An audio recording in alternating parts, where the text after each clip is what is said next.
सतगुरुदेव की जय। सर्वसंगत से प्रार्थना है। सत्संग प्रारंभ हो रहा है। कृपया सत्संग स्थल पर शांतिपूर्वक विराजमान होकर के श्रद्धा से सत्संग सुने। परमेश्वर की प्यारी आत्माओं से पुनर्निवेदन है, सत्संग प्रारंभ हो रहा है। कृपया सत्संग स्थल पर शांतिपूर्वक विराजमान होकर के श्रद्धा से सत्संग सुने। सत साहिब।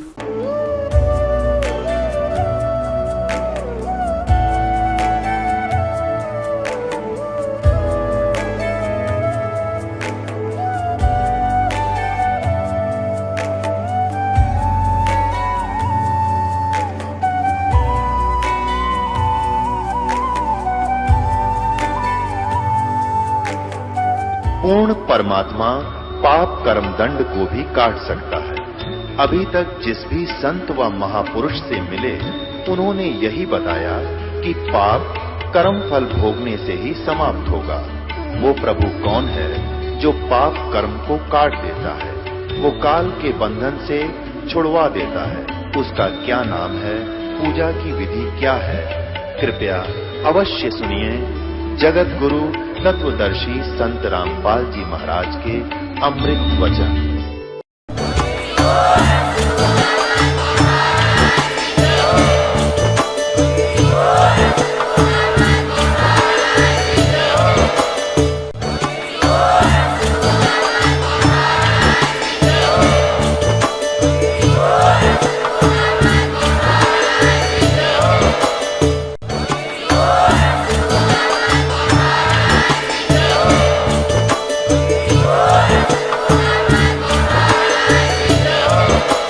सतगुरुदेव की जय। बंदी छोड़ कबीर परमेश्वर जी की जय।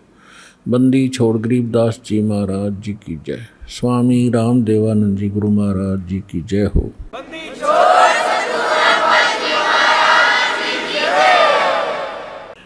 गरीब कर जोरों विनती करूं, दोरों चरण पर शीस। गुरु जी राम देवानंद जी महाराज ने दियो नाम बख्शीश। कोटि कोटि सिजदा करूं, कोटि कोटि प्रणाम। चरण कमल में राखियो में बांधी जान गुलाम। सूरत करो मम साइया, हम हैं भव जल माही। आप ही बह जाएंगे जो तुम न पकड़ोगे बाँ। हे बंदी छोड़ दयाल जी, तुम तक हमारी दौड़े। जैसे काग जहाज का अब सूझत और न ठोरे।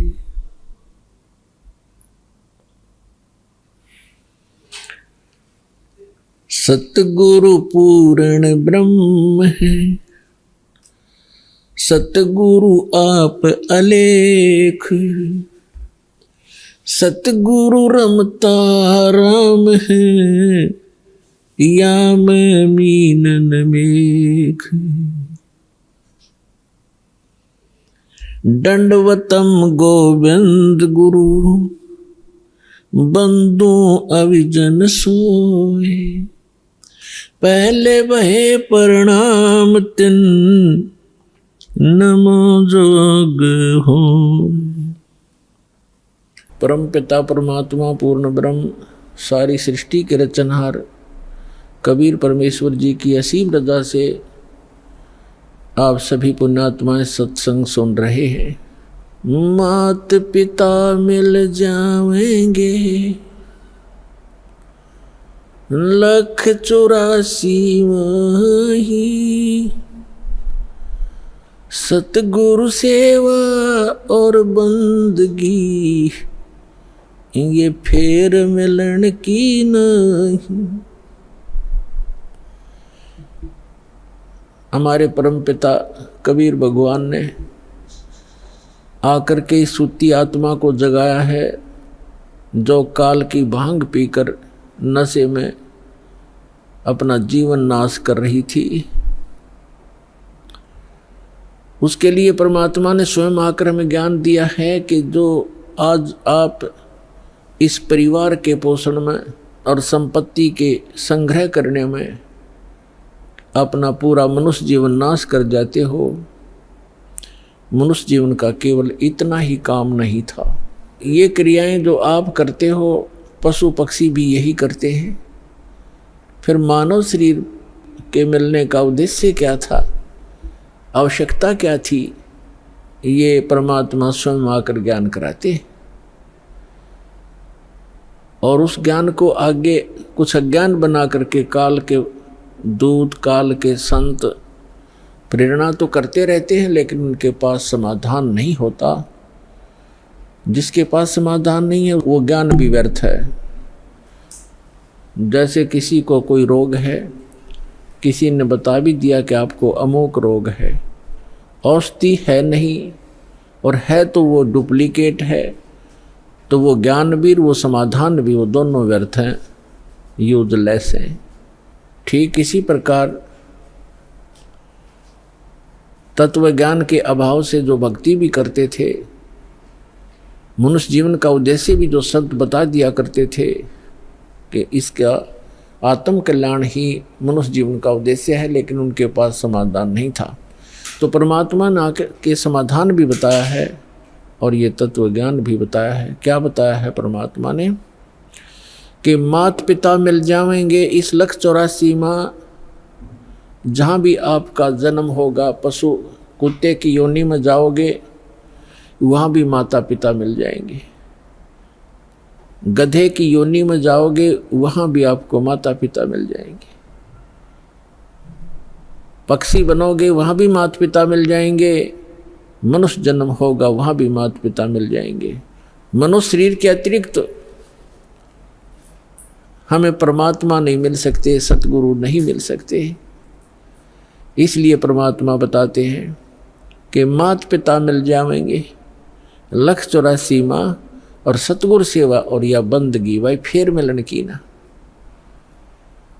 मानुष जन्म पाया कर जो नहीं रट हरि नाम, जैसे कुआ जल बिना फिर बनवाया क्या काम।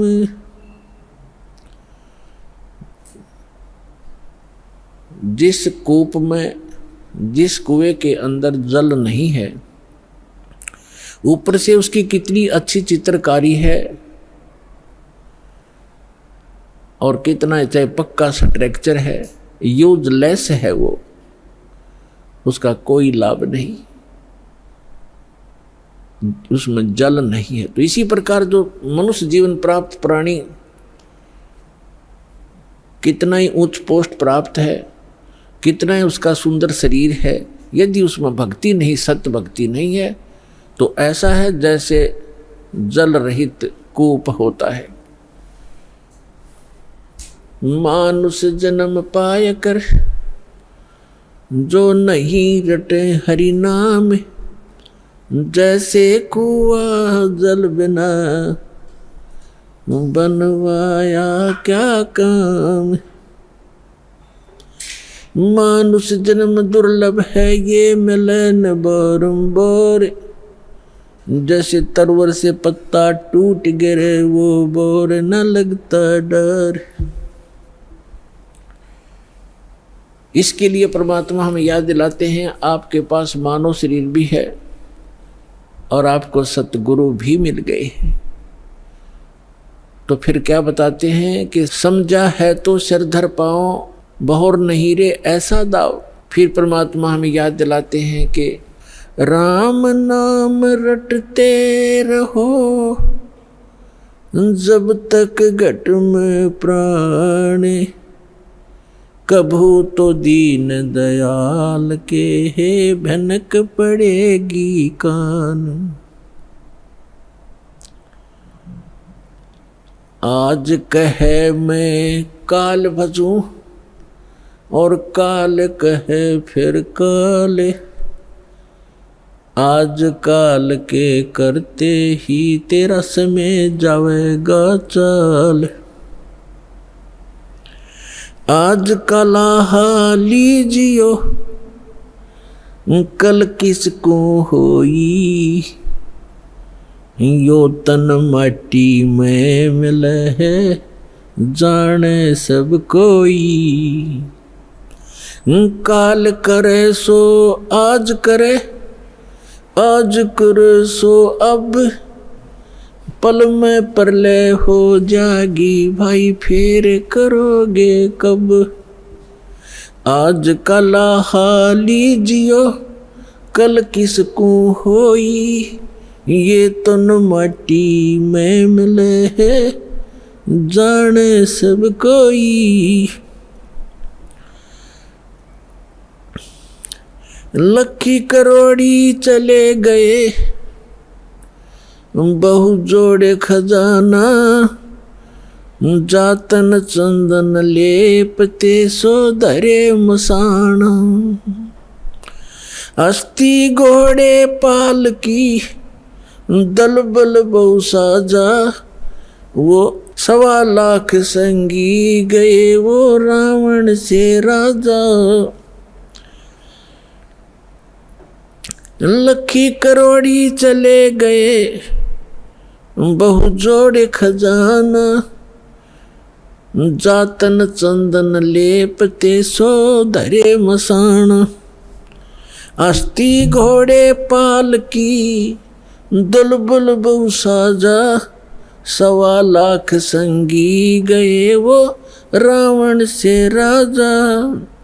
कुंभकर्ण से वीर छे वो लंका छत्रधारी, बिना नाम वंश डूबेगा न्यो समझावे नारी। विभीषण पद भेद दिया वो निर्गुण निर्वाणा, रावण दुई बिसार रे तज गर्भ गुमाना। बड़चक विकाल चक्कर पड़े जिन नाम बिसारा, कंस के सी चाणोर से धर बाल पछारा। हिरणा कुछ समझा नहीं प्रहलाद पढ़ावे, उधर विनाशा आण के तब कौन छुटावे। जरासंध से मारिया और सहसरा बाहु, ग्रह से गज छुटाई या निज नाम है साहू। दुशासन पर ले गए वो 71 भाई, दुर्योधन की देह को तन गीद ना खाई। सूक्ष्म रूप धर कर किनी कबीर सहाय, कृष्ण को तो महिमा दीनी है सतबाय। सूक्ष्म रूप धर कर किन्नी कबीर सहाय, श्री कृष्ण को तो महिमा केवल दीनी है सतबाय। मोक्ष मुक्ति सतनाम से भजली जो सोई, अगम दीप सतलोक में तब बसा होई। 88 दीप में उत्पत्ति की खानी, दास गरीब सत भक्ति मिले तब सथिर होत प्राणी। पुण्यात्मा, सौभाग्य आपका, धन्य आपके माता पिता जिनसे जन्म हुआ, क्योंकि अच्छी संतान अच्छे ही माता पिता को प्राप्त होती है। अच्छी संतान वही है जो भगवान से डरने वाले, परमात्मा की तरफ में भटकने वाले और बुराई से डरने वाले होते हैं, वही अच्छी संतान होती है। और वो अच्छे माता पिता से उनका जन्म हुआ करता है। तो ऐसे संस्कार आपको जो प्राप्त हैं, ये बहुत ही कम चांस है इस मानव जीवन में। आप बालक को, आपको ज्ञान नहीं, ये दास इस मार्ग का मास्टर बना दिया कबीर भगवान ने। इस दास को मालूम है आपकी कितनी कीमत है, आप कितने पुण्यकर्मी प्राणी हैं, क्योंकि लाल को अपनी कीमत का स्वयं ज्ञान नहीं होता, जोर ही कीमत लगाता है।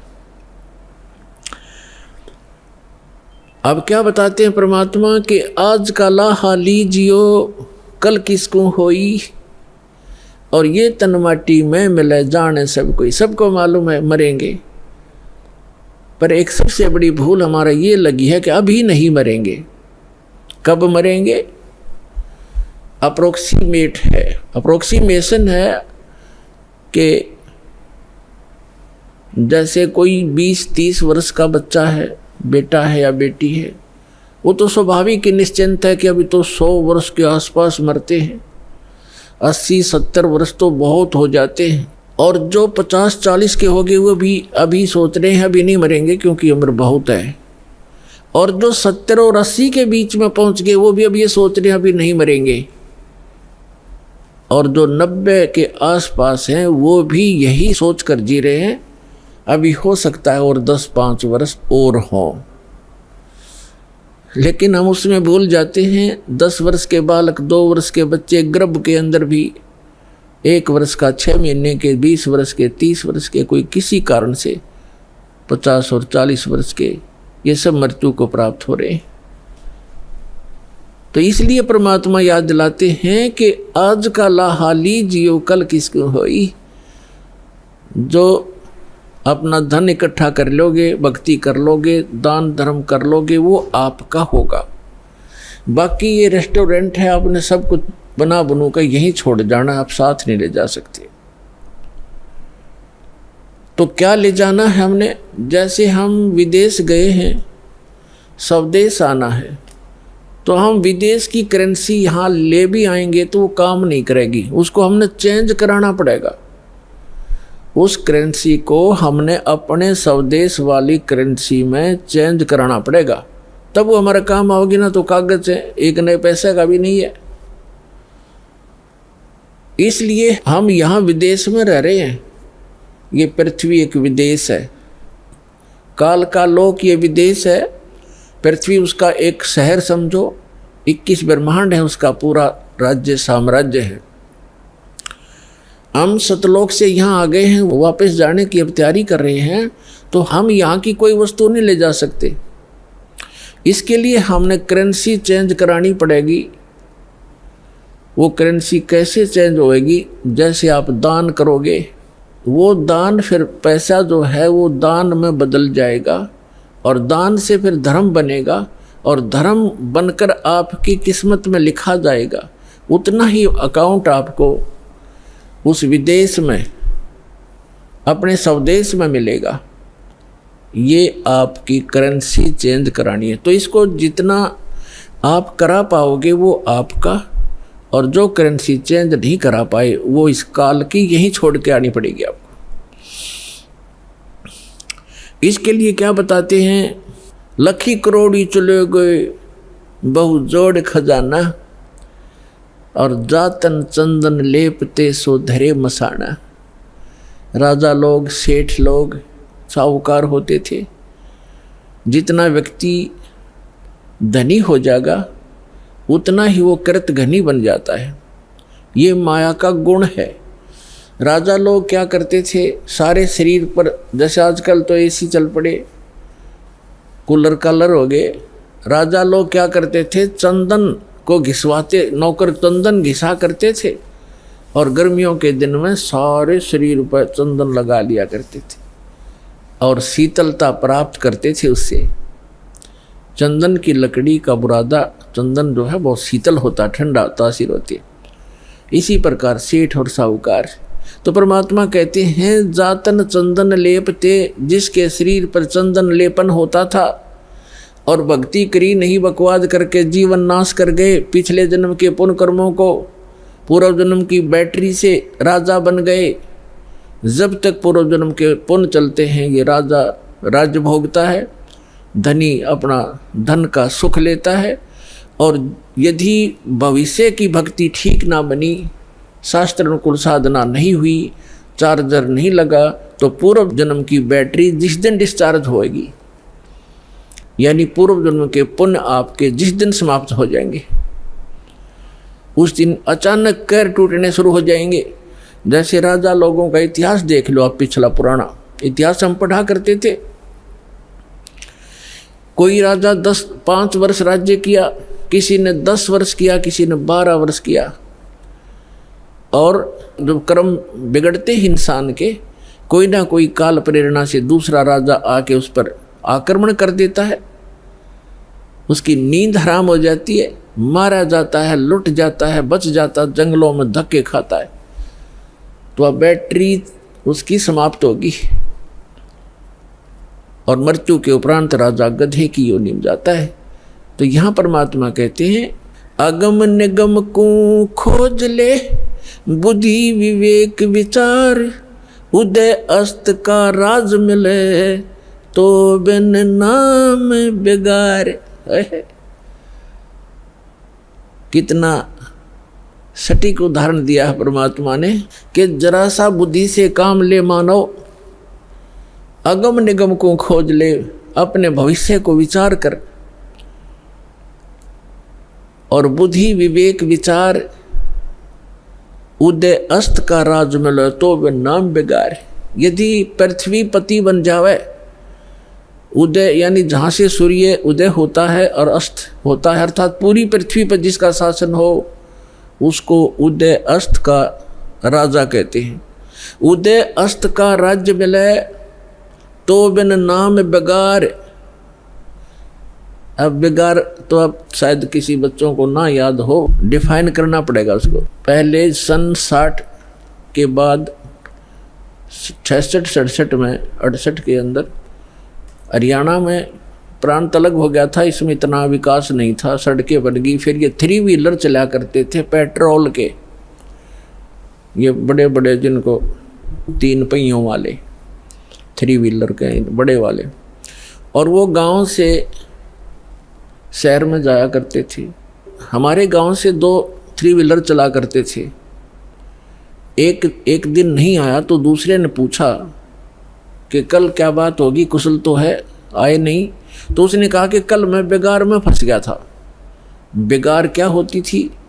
पहले पुलिस वालों के पास ये अपने सरकारी व्हीकल नहीं होते थे, जीप वगैरह, ये ऐसे ही किसी की जीप पकड़ लेते, एक दिन किसी का 3 व्हीलर पकड़ लेते, कोई 4 व्हीलर ज़बरदस्ती ले लेते, और उसको सारा दिन अपना जो भी उनके काम होते 10-5 गांवों में, कितना रेड मारनी होती, कितना शराब पकड़नी होती, कोई चोर पकड़ना होता या क्रिमिनल आदमी पकड़ने होते, तो उनको ले जाते थे। वो पेट्रोल भी अपने पल्ले से डाला करता व्हीकल वाला, और सारा दिन उसका पहिया नहीं टेकने देते। आम व्यक्ति को तो ऐसे लगे जैसे बड़ी स्पीड से जा रहा है, कोई अच्छी कमाई कर रहा होगा वो 3 व्हीलर वाला, और वो फंस रहा था बेगार में। तो वो बता रहा था कि कल मैं 200 रुपये अपने घर से लगा कर आया हूँ, यानी उस समय के 200 रुपये आज के 20,000 भी मेरे ख्याल में कम होंगे। कहता 200 रुपये का पेट्रोल अपने पल्ले से लगाया, सारे सुबह ले गए मुझे पकड़कर 6 बजे, रात के 11-12 बजे छोड़ा मुझे। 200 रुपये का तेल लग गया और पल्ले से रोटी खानी थी, तो कल मैं बेगार में फंस गया। अब क्या था कि सारा दिन वो चलता तो खूब दिखाई दिया, पहिया टेका नहीं, बहुत स्पीड, इधर चल उधर चल, और इनकम 1 नए पैसे की नहीं थी, खर्चा सारा का सारा था। इसको कहते हैं बेगार। तो जो राजा लोग या सेठ या अन्य कोई भी व्यक्ति समझो, अब जब राजा को ही इसलिए लिया जाता है, बाकी अन्य नागरिक तो अपने आप अपने औकात से परिचित हो जाते हैं। जब राजा भी जो भक्ति नहीं करता, वो भी बिगाड़ कर रहा है, तो आम व्यक्ति भी उससे अपनी तुलना कर सकता है कि जो भक्ति नहीं करता और केवल माया जोड़न में लाग रहा है, तो वो राजा पूर्व जन्म की जो पुण्य कर्मों की कमाई थी, उसके आधार से, उस पूंजी से उसके खूब ठाठ बाट दिखाई देते हैं, जय जयकार हो रही है, जहाँ जाते हैं माला डालने वाले और जयकार करने वाले हैं, बैंड बाजा बजाने वाले खूब हैं उसके आगे पीछे। और वो भोली आत्मा अपने पूर्व जन्म की वो बैटरी को, अपने पूर्व जन्म की कमाई को समाप्त कर रहा है, आगे चार्जर है नहीं, यानी भविष्य की भक्ति वो कर नहीं रहा, तो वो राजा बेगार कर रहा है, बेगार अपनी पूंजी को नाश कर रहा है, और पल की चैन नहीं। तो यहाँ गरीबदास साहिब जी परमात्मा से प्राप्त ज्ञान के आधार से कहते हैं, अगम निगम को खोज ले बुद्धि विवेक विचार, उदय अस्त का राज मिले तो बिन नाम बेगार। हाय हाय, पुण्यात्माओं कलेजा हिल जाए इंसान का, जरा सा सोधी में हो, जरा सा भी विवेक रखता हो। हमारी बुद्धि पर पत्थर पड़ चुके हैं। हम पूर्ण रूप से कितने विद्वान पाक रहे हो, चाहे इंजीनियर बन गए हैं, चाहे हम डॉक्टर बन गए और चाहे प्रधानमंत्री बन गए, हम भक्ति मार्ग में शून्य है। अध्यात्म मार्ग हमारा शून्य है। और किसी की पूर्व जन्म की प्रेरणा से वो की ट्राई भी कर रहा है तो वो केवल डले ढो रहा है शास्त्र विरुद्ध साधना करके। तो सौभाग्य आपका, आपको एक ज्ञान सुनने को मिला। धन्यवाद करा करो उस परम पिता भगवान कबीर साहिब का कि ये ज्ञान आप तक पहुंच चुका है। इस दास को पता है या मेरे साथ जब से लगे हैं आपके भाई बहन कितना संघर्ष करके आप तक ये ज्ञान पहुंचाया। न ये काल के दूत, ये दुष्ट लोग इस ज्ञान को ऊपर नहीं आने दे रहे थे। 600 वर्ष पहले परमात्मा आकर चले गए क्योंकि अशिक्षित थे हमारे पूर्वज, और इन दुष्ट लोगों ने हमारे तक वो परमात्मा का ज्ञान नहीं आने दिया। ये कह कर के कबीर तो अशिक्षित है, ये ब्रह्मा विष्णु महेश की निंदा करता है, ये देवताओं की निंदा करता है, इसको मारो पत्थर, इसको भगा दो। और जब से इस दास पर दया हुई परमात्मा की, दास की नींद खुली और ये तत्व ज्ञान हुआ, उसी दिन से बेचैनी बन गई। जिसको समझाऊं उल्टा पड़े। कबीर साहब कहते हैं, साच कहूँ जग मारन आवे और झूठ कही ना जाइयो, और साच न पूरा पावते झूठों जगपति आइयो। तो पुण्यात्माओं, सन 1994 में परम पूज्य मेरे गुरुदेव जी ने नाम देने का आदेश दिया था। उस दिन से आज तक ये दास जानता है कि कितने संघर्ष करके आप तक परमात्मा का यू ज्ञान पहुंचा पाया हूँ। इन दुष्ट लोगों ने इतने बाधाएं की, जेल तक भेज दिया, झूठे केस बनाकर, झूठी अफवाहें फैलाकर। रामपाल गुंडा है, भुंडा है, इन्होंने बताया 1 नंबर का आदमी है और सारे विश्व के कल्याण के लिए प्रयत्नशील है।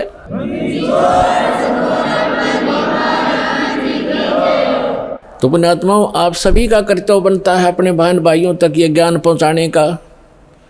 इस मार्ग के अंदर सबसे पहला आपको सहनशील बनना पड़ेगा, क्योंकि ये ऐसा ज्ञान है जो भी सुनता है एक बार उसमें तूफान आता ही आता है। जैसे आप अपने छोटे भाई बहन को या बच्चे को कोई मेडिसिन खिलाते हो और उसकी जीभ पर रखते वो थूक भी देता है और रोता भी है और अपने माथ पे चाहे कपड़े भी पकड़ लेता है, मेरा मुंह खराब हो गया, कोई बात नहीं, प्यार से, फिर अपना ही तो है जो ऐसा कुछ कर रहा है, विरोध वो अपना ही था, उसी के प्रयत्न कर रहे हैं, उसी के लिए आप उनकी जीवन रक्षा के लिए। तो उसको फिर धीरे धीरे वो टैबलेट इंजेक्शन वो लाने पड़ेंगे, उसको खिलाना ही पड़ेगा, तो तब जा कर के वो स्वस्थ होगा। तो इसलिए प्रत्येक का कर्तव्य बनता है परमात्मा के इस मार्ग में सहयोग देने का। लेकिन इस मार्ग के अंदर हम भक्त हैं, भक्त का लड़ाई करना फर्ज नहीं होता। परमात्मा खुद आए थे और उनके साथ कितनी बदतमीजियाँ की थी। उस परमेश्वर कबीर जी ने किसी को बद्दुआ भी नहीं दी, ऐसे बदसलूकी थे। कभी बताया करेंगे, क्योंकि पहले तो आपको ये ज्ञान समझाते हैं, वेद पुराण गीता से आपको परिचित कराते हैं, ताकि फिर आपकी बुद्धि ये स्वीकार कर ले वह कि कबीर इज गॉड। जिस दिन आपको यह समझ में आ जाएगा कबीर इज गॉड, वो धानक रूप रहा करतार, काशी वाला धानक, ये समर्थ शक्ति है तो है ही, लेकिन हमारी समझ में जिस दिन आ जाएगा फिर उसके बाद परमात्मा की केवल वो महिमा सुनाया करेंगे। परमात्मा की अमर वाणी से आपकी आत्मा भी भोर हो जाया करेगी, आँखों से आंसू पड़ा करेंगे। और उसके बावजूद इतना कुछ तंग किया मालिक को, उनकी कथा कभी सुनते हैं पढ़ते हैं तो आँखों से आंसू नहीं रुकते, कलेजा फटने को हो जाता है। और एक सबसे बड़ी बात ये देखिए, उनको परमात्मा ने किसी को बद्दुआ तक नहीं दी, नहीं तो वो समर्थ हैं 1 सेकंड में पृथ्वी को नाश कर दें, दूसरी सेकंड में एज इट इज धर दें, ये इतने सक्षम है कबीर भगवान। लेकिन उन्होंने उनको बद्दुआ नहीं दी, क्योंकि वो उनको मालूम था कि ये मेरे ही बच्चे हैं, इन्होंने भांग पी रखी है काल भगवान की, और इन दुष्ट लोगों ने मेरे बच्चों को मेरा विरोधी बना दिया है, काल के दूतों ने। और वो काल के दूत कौन है? वो गुरु पद पे, वो भी तो परमात्मा के बच्चे हैं। तो पुण्यात्मा, जब आपकी बुद्धि, आपका विचार सतर इतना ऊपर उठ जाएगा तब हम आगे बढ़ पाएंगे। ना तो रोज की किसी के मरले लड़के ये तो तैयार बैठे हैं। तो हमने अपने मिशन को सफल भी करना है, अपने आप को बचा के भी रखना है और परमात्मा के ज्ञान को उसके बच्चों तक पहुंचाना है। कहते हैं आत्म प्राण उद्धार ही ऐसा धर्म नहीं, और जीव का उद्धार करा दे इससे बड़ा कोई पुण्य नहीं है।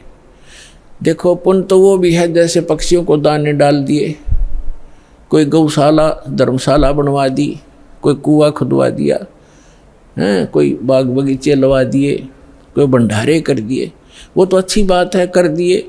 और जैसे आज तो आपने पक्षियों को दाने डाल दिए और वो पक्षी अगले जन्म में बन गया सूअर, फिर क्या डालेंगे? आज तो हमने उस पशु के लिए गौशाला बनवा दी, गऊ है, और अगले जन्म में वो सूअर बन गई, सूअरी बन गई, फिर क्या क्या सेवा करेंगे इसकी? तो उसका एक तरीका बताया कि जो मानव शरीरधारी प्राणी है इसमें उद्धार हो जाएगा इनका। इस परमात्मा की शरण माने से, कबीर भगवान की शरण माने से या सद्भक्ति करने से उस आत्मा का फिर उद्धार हो जाएगा। वो ना गधा बने, ना पशु बने, ना सूअर बने, और फिर सतलोक चली जाएगी। अब कितना झंझट मिट गया। अब कहते हैं सतगुरु के उपदेश का लाया एक विचार, जय सतगुरु मिलते नहीं जाते नरक द्वार। नरक द्वार में दूत सब करते खेचा ताण, उनसे कभू ना छूटता फिर फिरता चारों खान। चार खानी में भ्रमता कभू न लगता पार, सो फेरा सब मिट गया हमारे सतगुरु के उपकार। क्या बताना चाहते हैं कि एक जीव को, एक मानव शरीरधारी प्राणी को और परमात्मा की शरण में ला देने से, ये सतभक्ति प्राप्त करवा देने से उस लाने वाले को इतना पुण्य होगा जैसे करोड़ गौओं को कसाई से कटने से बचा कर और चरागाह में छोड़ देने का होता है। इतना पुण्य उस मार्गदर्शक को होगा जो सतलोक आश्रम बरवाला का राह बता देगा और यहाँ का ज्ञान सुना देगा, उस जीव को यहाँ नाम दिला देगा।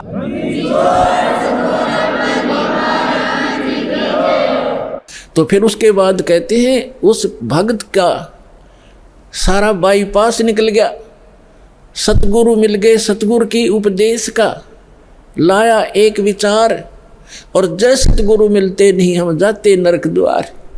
नरक द्वार में दूत सब फिर करते खेचा तान, उनसे कभू ना छूटता फिर फिरता चारों खान। चार खानी में भ्रमता और कभू न लगता पार, और सो फेरा सब मिट गया मेरे सतगुरु के उपकार। ओए अब ना वो पशु बने, ना पक्षी बने, और ना कोई और नरक में जाए। तो कितना बाईपास निकाल दिया परमात्मा की कृपा से, उस सच्चे नाम से वो कितना बाईपास निकल गया। तो इस प्रकार कहते हैं आत्म प्राण उद्धार ही ऐसा धर्म नहीं, और इससे बड़ा कोई पुण्य नहीं प्राणी को। पुण्य तो और भी है, लेकिन अगर आप परोपकार करना चाहते हैं, आपके दिल में दया है प्राणियों के प्रति, तो मानव शरीरधारी प्राणी को मनुष्य जीवन प्राप्त करवा दे। बुरा वो भी नहीं है जैसे एक पक्षी है, अपने घर पर दाने डाल दो, कुत्ता आता है रोटी डाल दो, अपने ही घर पर डालो, कहीं विशेष स्थानों पर मत भटको, ये व्यर्थ है। और अतिथि आता उसको भोजन करवा दो, कोई भी मांगने वाला आता उसको पैसा मत दो। कई भक्त कहते हैं ये तो फिर हमारे दिल में दया खत्म हो जाएगी यदि हम भिखारी को पैसा नहीं देंगे। परमात्मा कहते हैं दया का प्रयोग भी विधिवत करने से ही लाभ होगा, अन्यथा वो आपका भी भक्ति नाशक और दूसरे का भी हानिकारक, दूसरे को भी हानि कर देगा। जैसे एक धनी व्यक्ति ने दया भाव से एक भिखारी को 100 रुपये दे दिए। अब वो भिखारी पहले प्रतिदिन 1 पौवा पिया करता और घर में पी के शराब तो झगड़ा ही करवाती है और कौन सा रामायण बचेगा वो। तो उस दिन उसने आधा पिया, आधा बोतल शराब पी गया, घर जाके लड़ाई कर दी, घरवाली और बच्चे खूब पीट दिए। वह उसकी पत्नी लेकर बच्चों को कुएं में गिर गई, सारे मर गए। अब उसके दान करने वाले दयालु ने उस भिखारी का कुणबा गानी करवा दी। तो ये दया भी खराब है, ऐसी दया नहीं करनी चाहिए। भिखारी को रोटी खिला दे, अगर भिखारी रोटी खा ले भाई, कपड़ा नहीं है तो कपड़ा सिलवा दे उसको, बिना सिलाया नहीं दे जाते बेचेगा और गुटी लाओगा। एक भगत कह रहा था कि एक दिन मैं पार्क में घूमने चला गया और वहाँ 2 बाबा जी बैठे हैं, नकली 2 या 3 जैसे थे वह। तो वो मांग मूंग के लाए, इकट्ठे पैसे कराया करते शाम ने। उस दिन उनके पास सारा कुल मिला के 20 से 25 रुपये बने। तो वो कहने लगे भाई इसमें तो कुछ भी ना आवे, एक का भी काम ना चले शराब पीने का। तो उन्होंने बोला भाई ठीक है तुम टाल कर दो, मैं अकेला पी लूँगा। वो लेकर 1 बज गया 25 रुपया ने। उसने अकेले ने काम चलाया उस दिन, तुम्हारे लिए कल दे दूंगा फिर मैं इकट्ठे करके। तो बता, इन इसे दूसरों को दान करके तुम अपना पुण्य चाहते हो, अपना कल्याण चाहते हो? तो दान भी कहते हैं गुरु बिन माला फेरते, गुरु बिन देते दान, गुरु बिन दोनों निष्फल हैं, चाहे पूछो वेद पुराण। तो गुरु के अतिरिक्त दिया हुआ आपका दान भी व्यर्थ ही रहेगा। अगम निगम को खोज ले, बुद्धि विवेक विचार, उदय अस्त का राज मिले तो वे नाम बेगार। परमात्मा ने आपके ऊपर मेहर की है पुण्यात्माओं। मनुष्य शरीर ऐसे समय में अब परमात्मा ने बैन उठा रखा है कि जो भी सतनाम को और इस हारनाम को प्राप्त कर लेगा, आजीवन मर्यादा में रहेगा, गुरु वचन पर चलेगा, वो सभी सतलोक चले जाएंगे, जहाँ जाने के बाद साधक फिर लौटकर कभी संसार में नहीं आते। तो उसके लिए बताया है कि सतगुरु मिलना चाहिए, पूरा संत हो, सत भक्ति शास्त्र अनुकूल हो और भक्त भी कति डट के भक्ति करे, बुराई छोड़ दे। बीड़ी शराब मांस तमाकू आन उपासना रिश्वतखोरी चोरी जारी, ये सब बुराई है, इस भक्ति मार्ग में बाधक है। इनको त्याग कर ही हम परमात्मा प्राप्ति कर सकते हैं, मनुष्य जीवन को सफल कर सकते हैं। अब प्रसंग चल रहा है कि कल करे सो आज करो, आज करे सो अब, और पल में प्रलय हो जाएगी, भाई फिर करोगे कब। समझा है तो सिर दर पाओ, बहुर नहीं रे ऐसा दाव, आगे गए न बावड़े, रहते भी सब जा, और बिन साहिब की बंदगी कहीं ठोर ठिकाना ना। जो पहले चले गए, मृत्यु होगी, उन्होंने तो आके बताया नहीं हमारे साथ क्या बना, और शेष भी सब चले जाएंगे, ऐसे ही मृत्यु को प्राप्त हो जाएंगे। और परमात्मा ने आके बताया है कि वो जो भक्ति नहीं करते वो नरक में जाते हैं। सतगुरु नहीं मिलते, सच्चा संत नहीं मिलते, सतगुरु नहीं मिलते तो जाते नरक द्वार। जय सतगुरु मिलते नहीं जाते नरक द्वार। है सतगुरु के उपदेश का लाया एक विचार, और जय सतगुरु मिलते नहीं जाते नरक द्वार। नरक द्वार में दूत सब करते खेचा ताण, उनसे कभू ना छूटता फिर फिरता चारों खान। 4 खानी माने ये अंडरज जेरज उद्बुद, ये 4 प्रकार से जो उत्पत्ति प्राणियों की होती है, ये 84 लाख प्रकार के प्राणियों का जो जीवन होते हैं, इनको 4 खानी 4 विभागों में बांटा है, 4 डिवीजन बनाई है इनकी। और 4 खानी में भ्रमता कबू ना लगता पार, सो फेरा सब मिट गया मेरे सतगुरु के उपकार। अब फिर कहते हैं ऐसे सतगुरु की क्या महिमा करूं, 7 समुद्र की मसी करूं, लेखनी करूं बन राय, धरती का कागज करूं, गुरु गुण लिखो न जाए। अपने आत्मा, आप तो बालक हो, आपको तो अपनी बनाई खीर मिल गई, ना धूम में माख फूटी और ना कोई आँच लगी।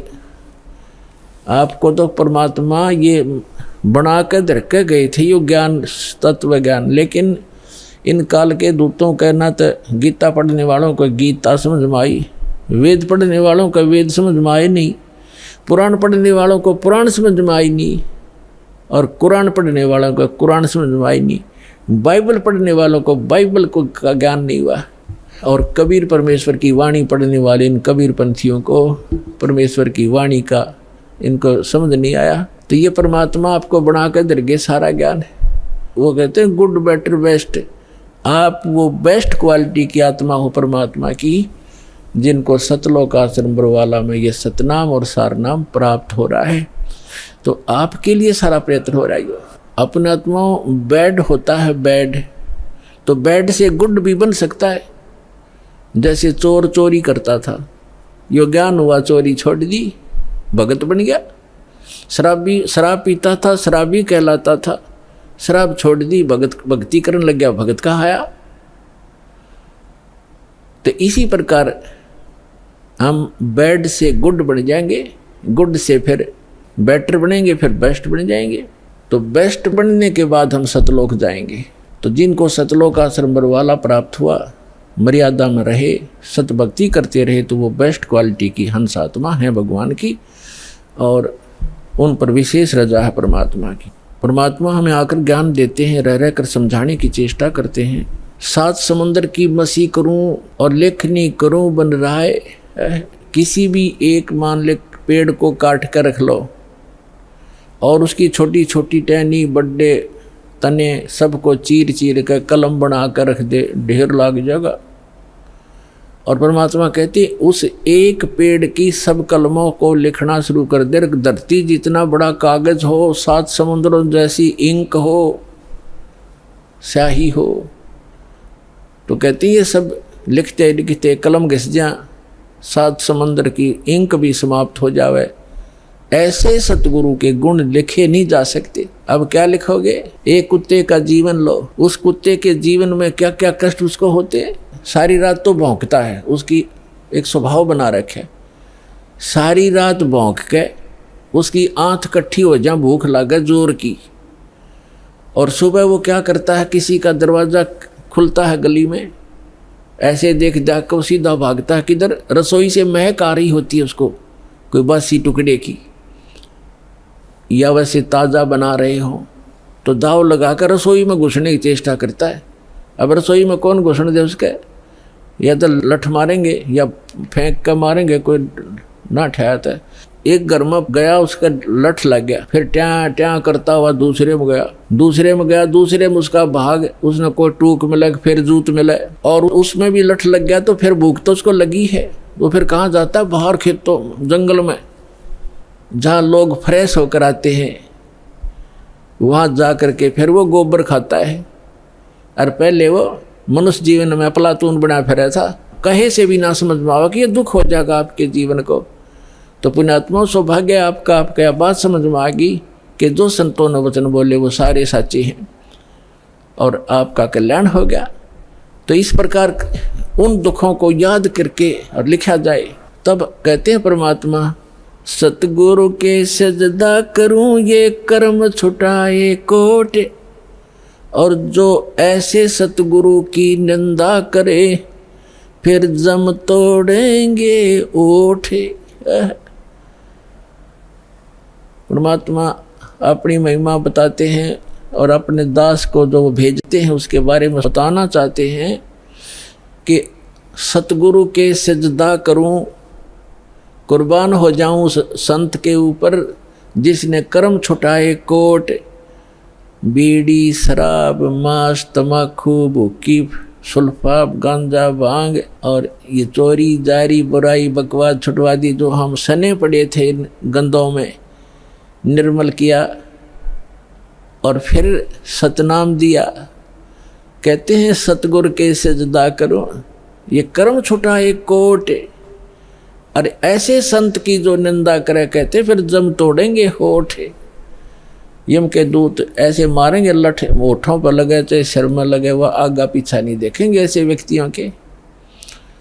तो यहाँ परमात्मा कहते हैं गुरु मानुष कर जानते, ऐसे संत को कहते हैं मानुष मत गिनना।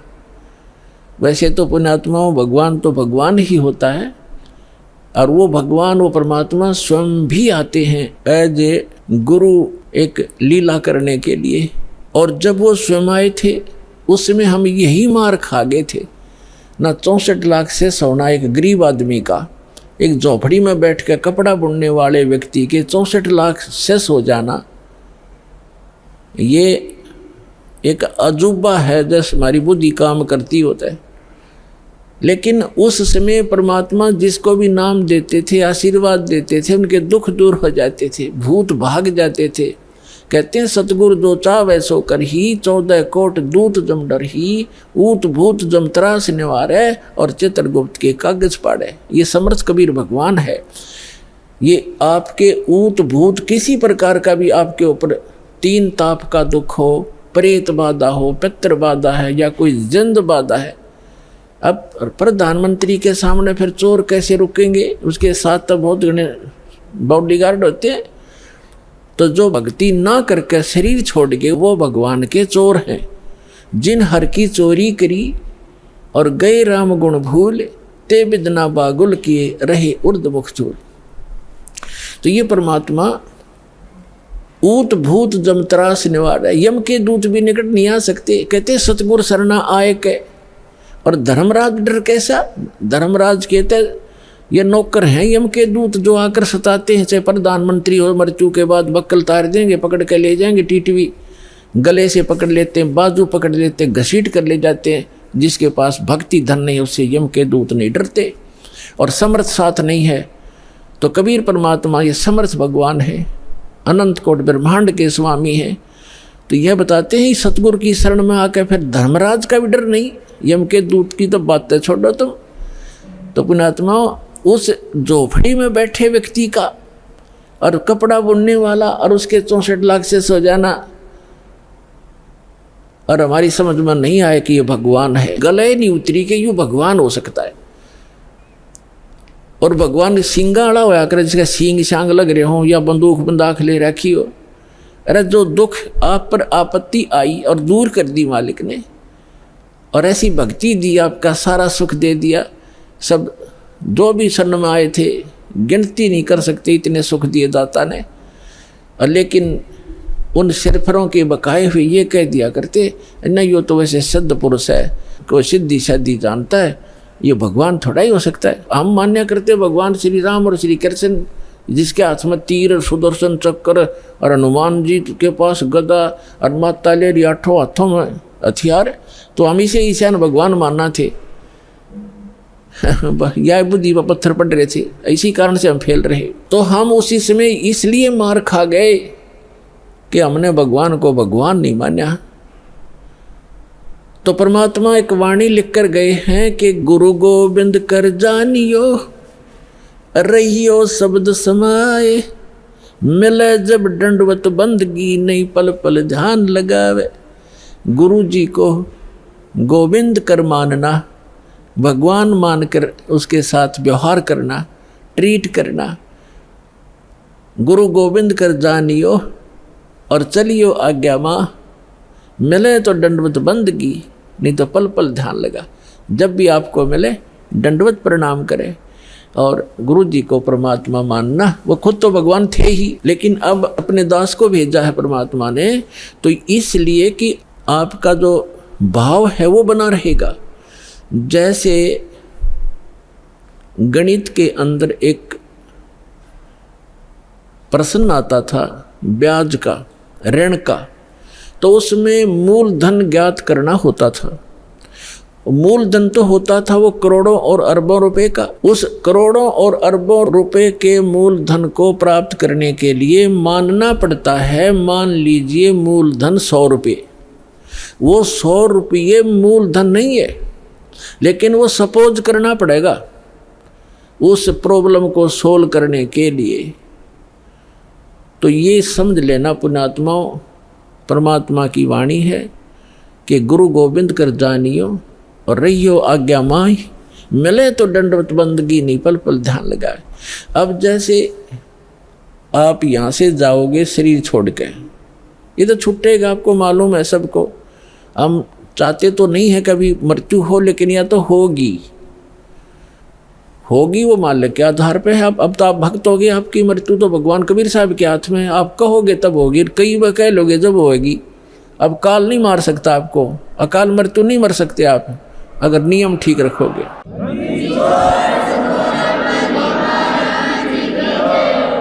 तो ये तो हमने यहाँ से जाना पड़ेगा।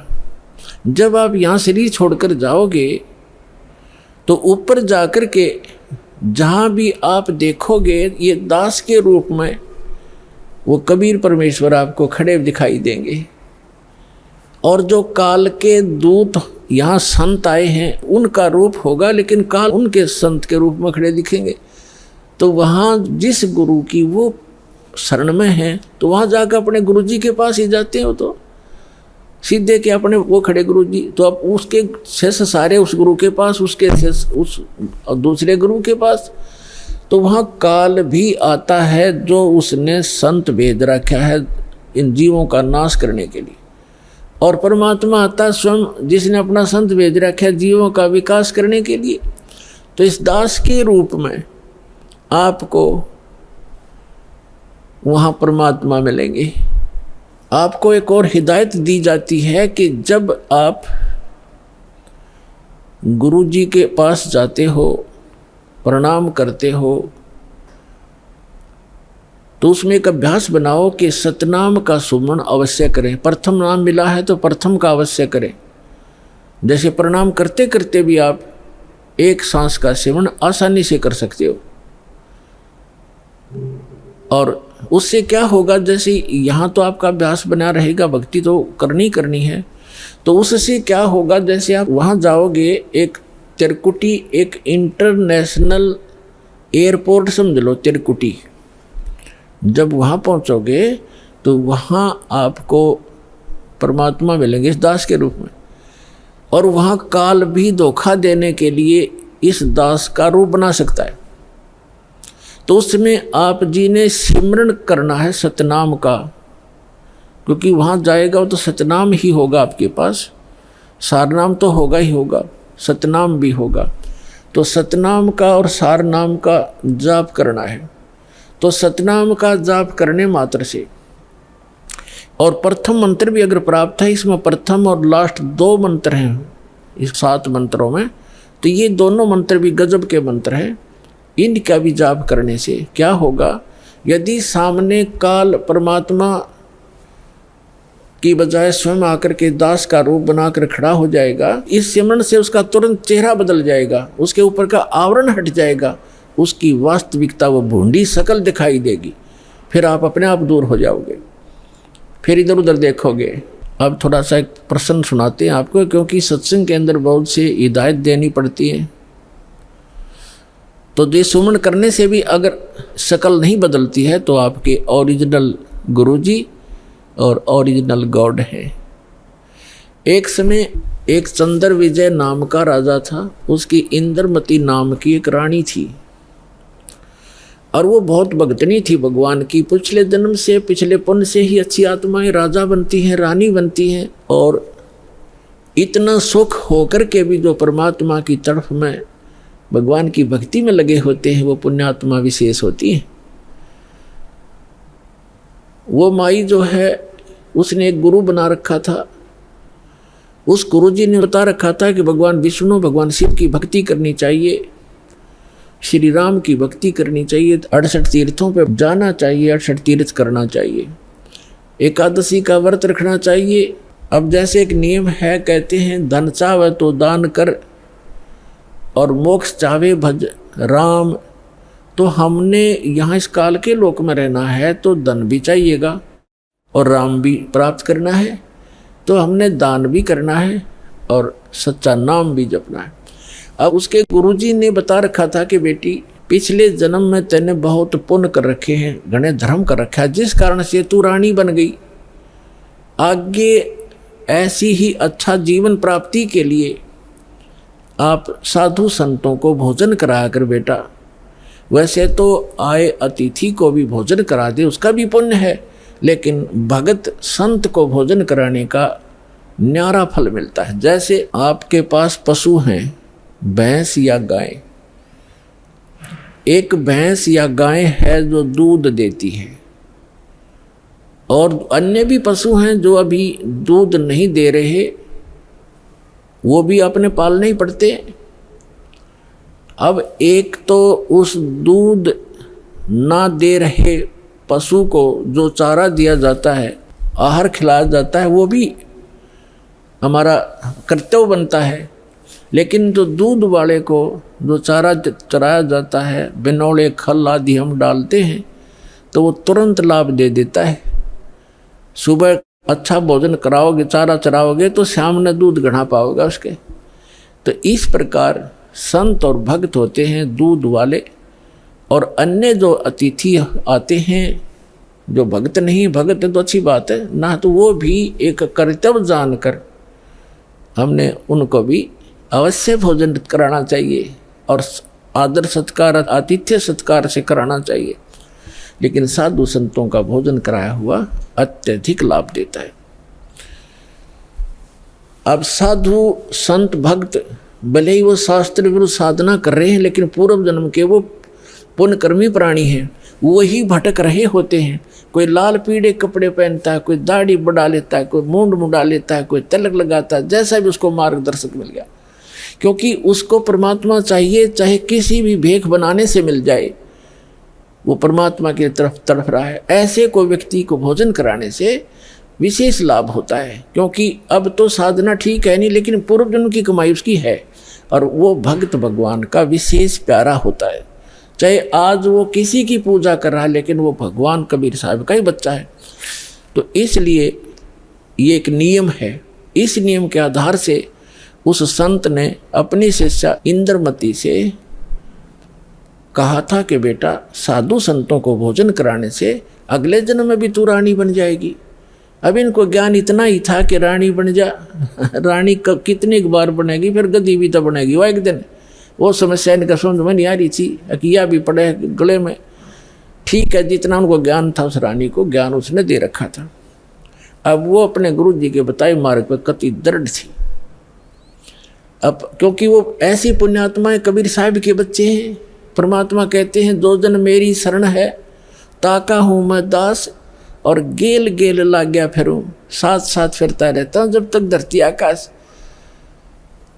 आपको बहुत बार बताया, क्योंकि ये दातंग मार्ग है पुण्यात्माओं। आपने केवल कथाएं सुनी हैं, ये राम कृष्ण की, सुदामा और कृष्ण की, बेलनी और राम की, राम रावण की लड़ाई, महाभारत का युद्ध, ये भी एक इतिहास है, लेकिन ये अध्यात्म मार्ग नहीं था। अब ये है संपूर्ण अध्यात्म मार्ग ज्ञान, इसको बहुत प्रकार से समझाना पड़ता है। अब रानी ने जो भी गुरुजी ने बताया था उस पर दृढ़ होगी,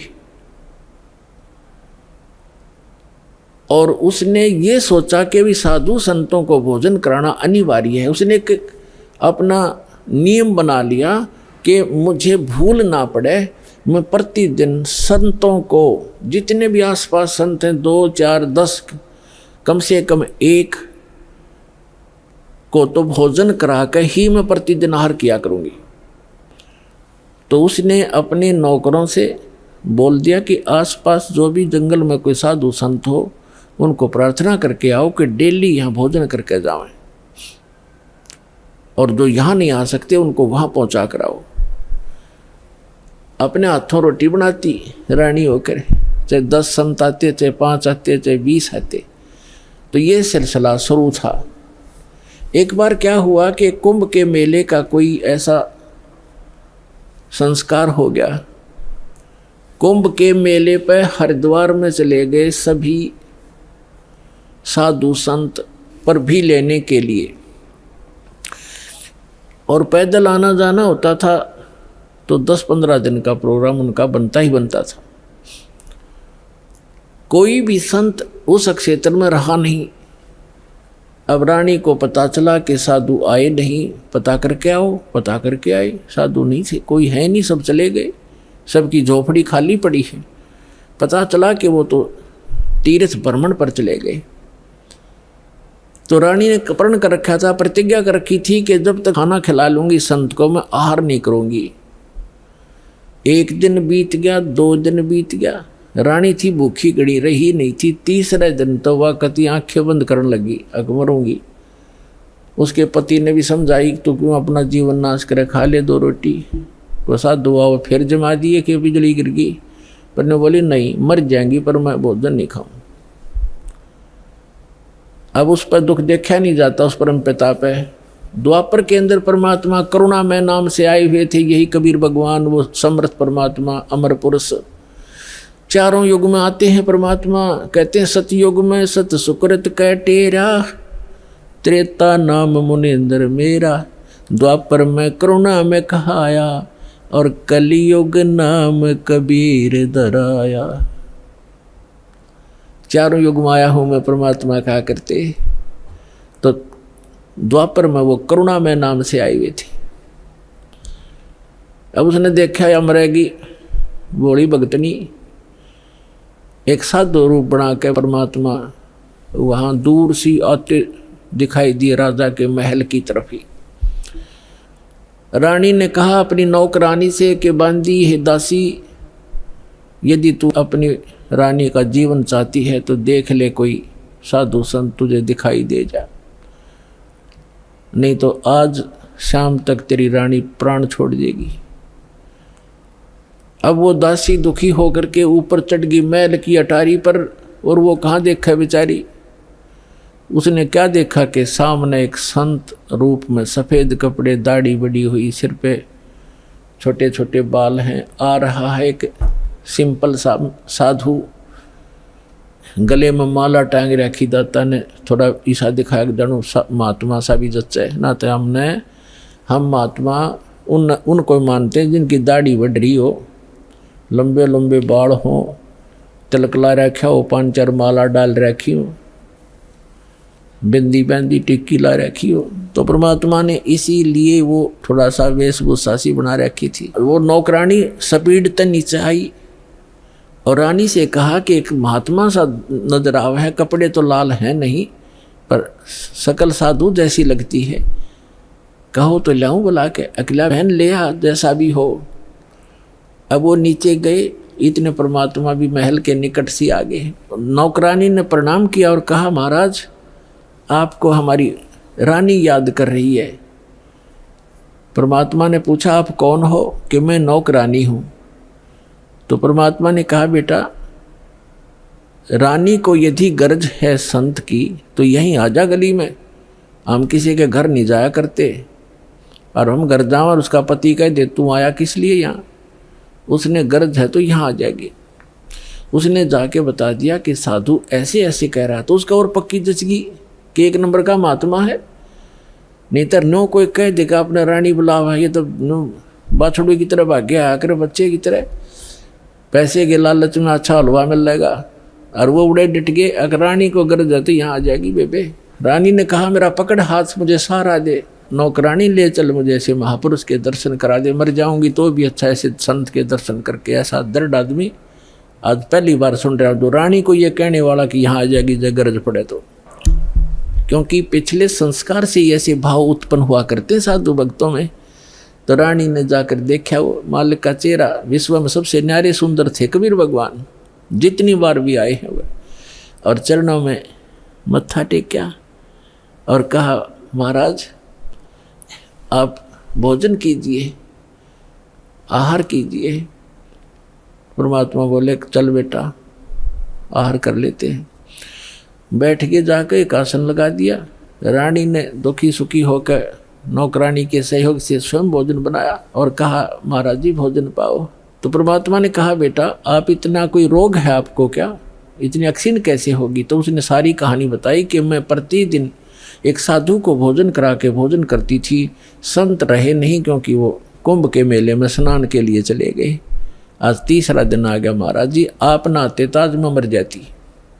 जब भोजन बना के परमात्मा के पास रखा तो कहा परमात्मा ने कि बेटी मेरा शरीर भोजन करने का नहीं है, मैं तो खाऊं या ना खाऊं मैं सदा एक रस रहता हूं। तो रानी बोली जी ठीक है, भोजन नहीं खाओगे तो मैं भी नहीं खाऊंगी, मरना मंजूर है मुझे, मरना ही मुझे उचित है, मैं अपना जो है ना प्रतिज्ञा नहीं भंग कर सकती। तो परमात्मा ने कहा कि ला बेटा, कहते समर्थ इसी को कहते हैं जो चाहे सो कर दे। मालिक ने भोजन करा, फिर उससे पूछा बेटा ये जो आपको ये हठ किसने बताया? रानी ने कहा कि मैंने अब गुरुजी बना रखे हैं, हमारे गुरु बहुत अच्छे हैं। परमात्मा ने पूछा क्या साधना करते हो? कि श्री विष्णु जी की, श्री शंकर भगवान की, शेरा वाली माता की, जो भी वो करती थी, एकादशी का व्रत करती हूँ, तीर्थों पर भी जाती हूँ, ऐसे करती हूँ। फिर परमात्मा ने अपना ज्ञान समझाना शुरू किया, लेकिन वो रानी जो थी वो ज़्यादा भावुक होते हैं श्रद्धालु। जैसे ये दास प्रारंभ में इन अन्य पंथों वालों को कहा करता था, जो भी आ जाता था संपर्क में सत्संग सुनने, कि भाई आपका नाम गलत, आपका गुरु पूरा नहीं है, आपकी साधना गलत है। ये राधा स्वामी, धन धन सतगुरु, जय गुरुदेव वाले और ये तो सारे निरंकारी वाले ये आते थे जो सुनकर सत्संग है। जब ये दास उनको यह सच्चाई बताता तो बेदक जाते, उठ कर चले जाते कि ना आप तो निंदा करते हो, किसी संत की निंदा नहीं करनी चाहिए, पाप लगता है। अरे भले आदमियों, निंदा क्या की मैंने? तेरे गुरु को चोर बताया ना, डाकू ठग बताया नहीं, उसके ज्ञान की त्रुटि बताई है, ज्ञान में कमी है आपके गुरु जी में। संत तो अच्छे ही होते लेकिन ना समझ में आई। ये श्रद्धालु होते हैं कि ना गुरु जी के बारे में कुछ नहीं सुन सकता, और अब आने लग रहे रोते हुए लुट पिट के, रोआ बरीत रहे, नाश हो गया।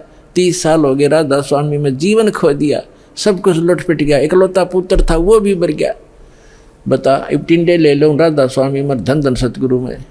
साची के 6 माह में गुस्सा होते थे। और यहाँ का इतिहास देख लो, सन 1994 से जो जुड़े हैं आज उनके ठाठ देख लो, और उनके घर में कोई दुर्घटना हुई तो आप पूछ कर देख लो, लाखों की संख्या में भक्त हैं। तो भगवान की शरण न्यारी होती है।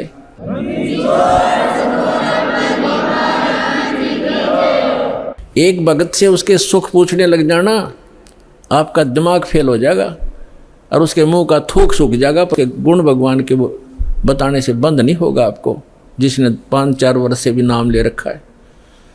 ये समर्थ है, पूर्ण परमात्मा है, इसलिए दास ये रे हो रहा आपके लिए कि किसी प्रकार आपके समझ में आ जा कबीर इज गॉड। दास का काम पूरा हो, फिर तो आपका डूंडा पाट जाएगा, पर यीशु में एक ही रस हो जाएगा कुछ दिनों में।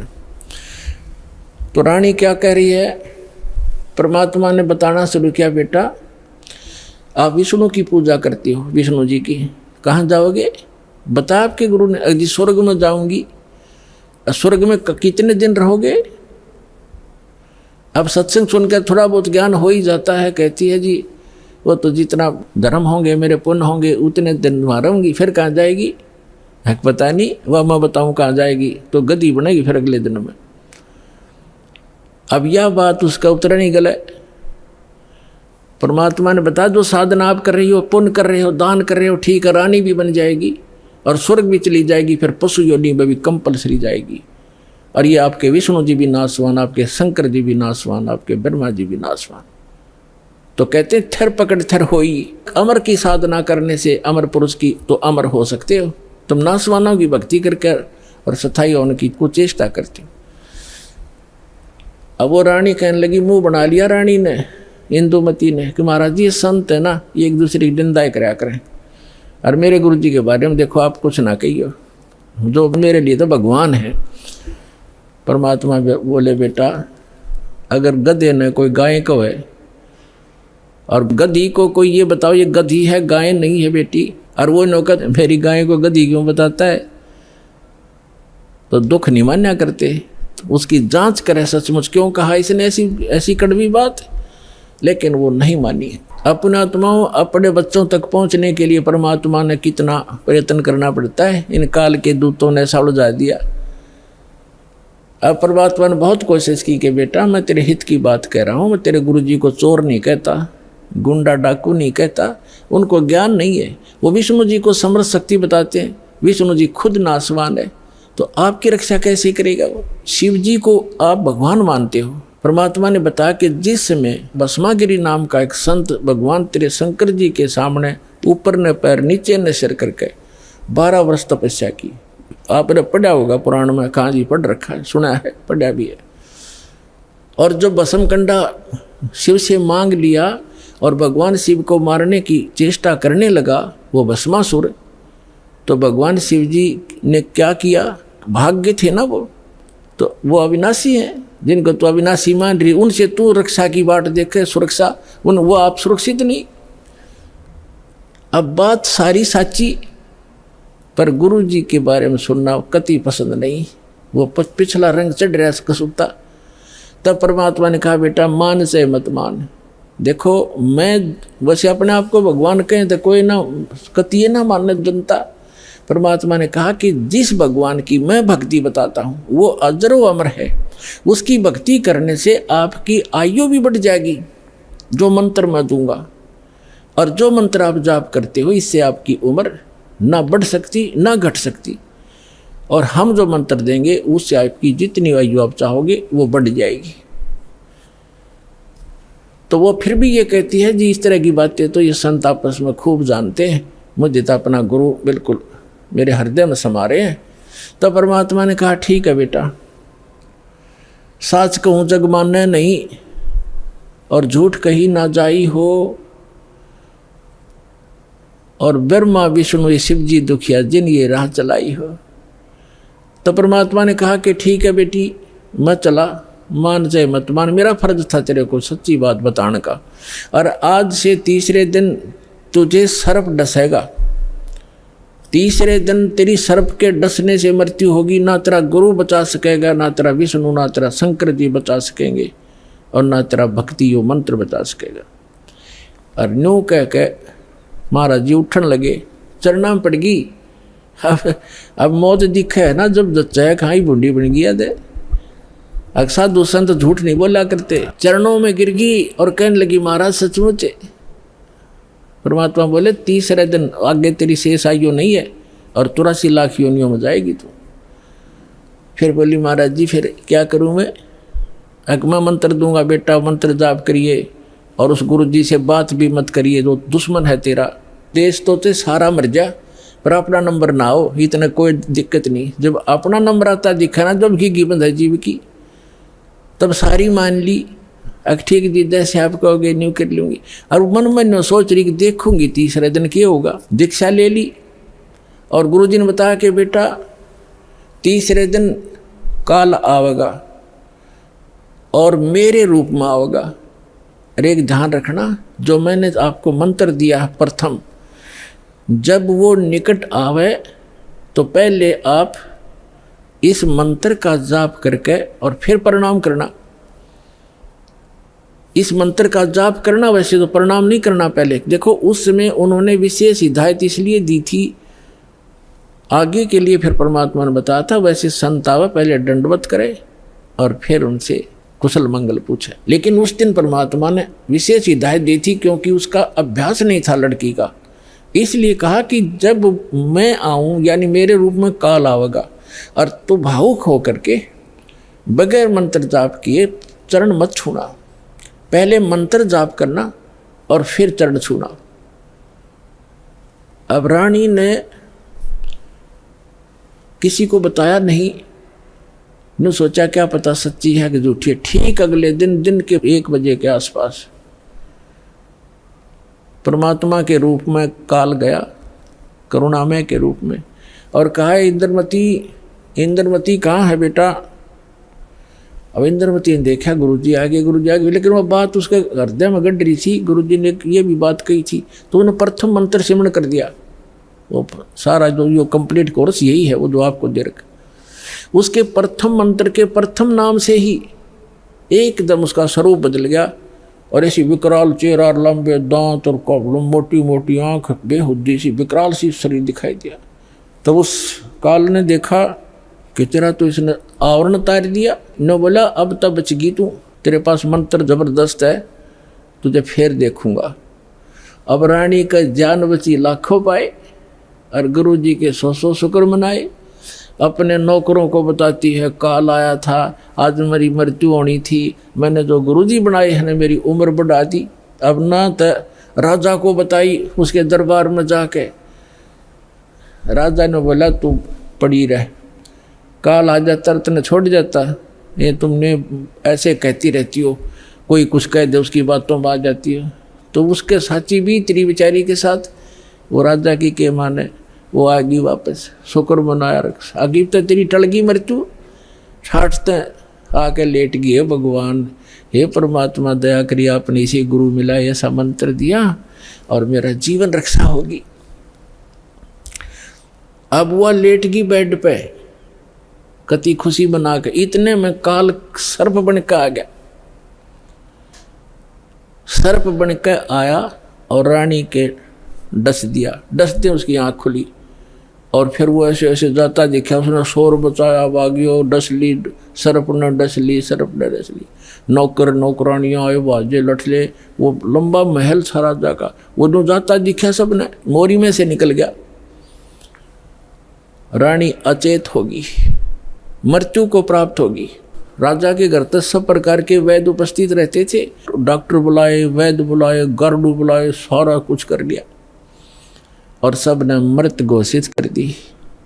तब परमात्मा आ गए तो नौकर नौकरानियां कहने लगी, जिन देखे थे भगवान उस दिन, वो नौकरानियां कहने लगी, महाराज जी आपकी शिष्या को सर्प ने डस दिया, तब सर्प से मृत्यु होगी, हाहाकार मच गई।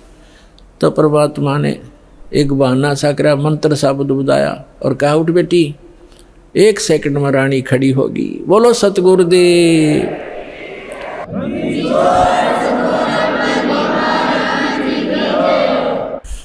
धन धन सतगुरु सत कबीर, भगत की पीड़ मिटाने वाले। धन धन सत कबीर, भगत की पीड़ मिटाने वाले, भक्त की पीड़ मिटाने वाले, भक्त की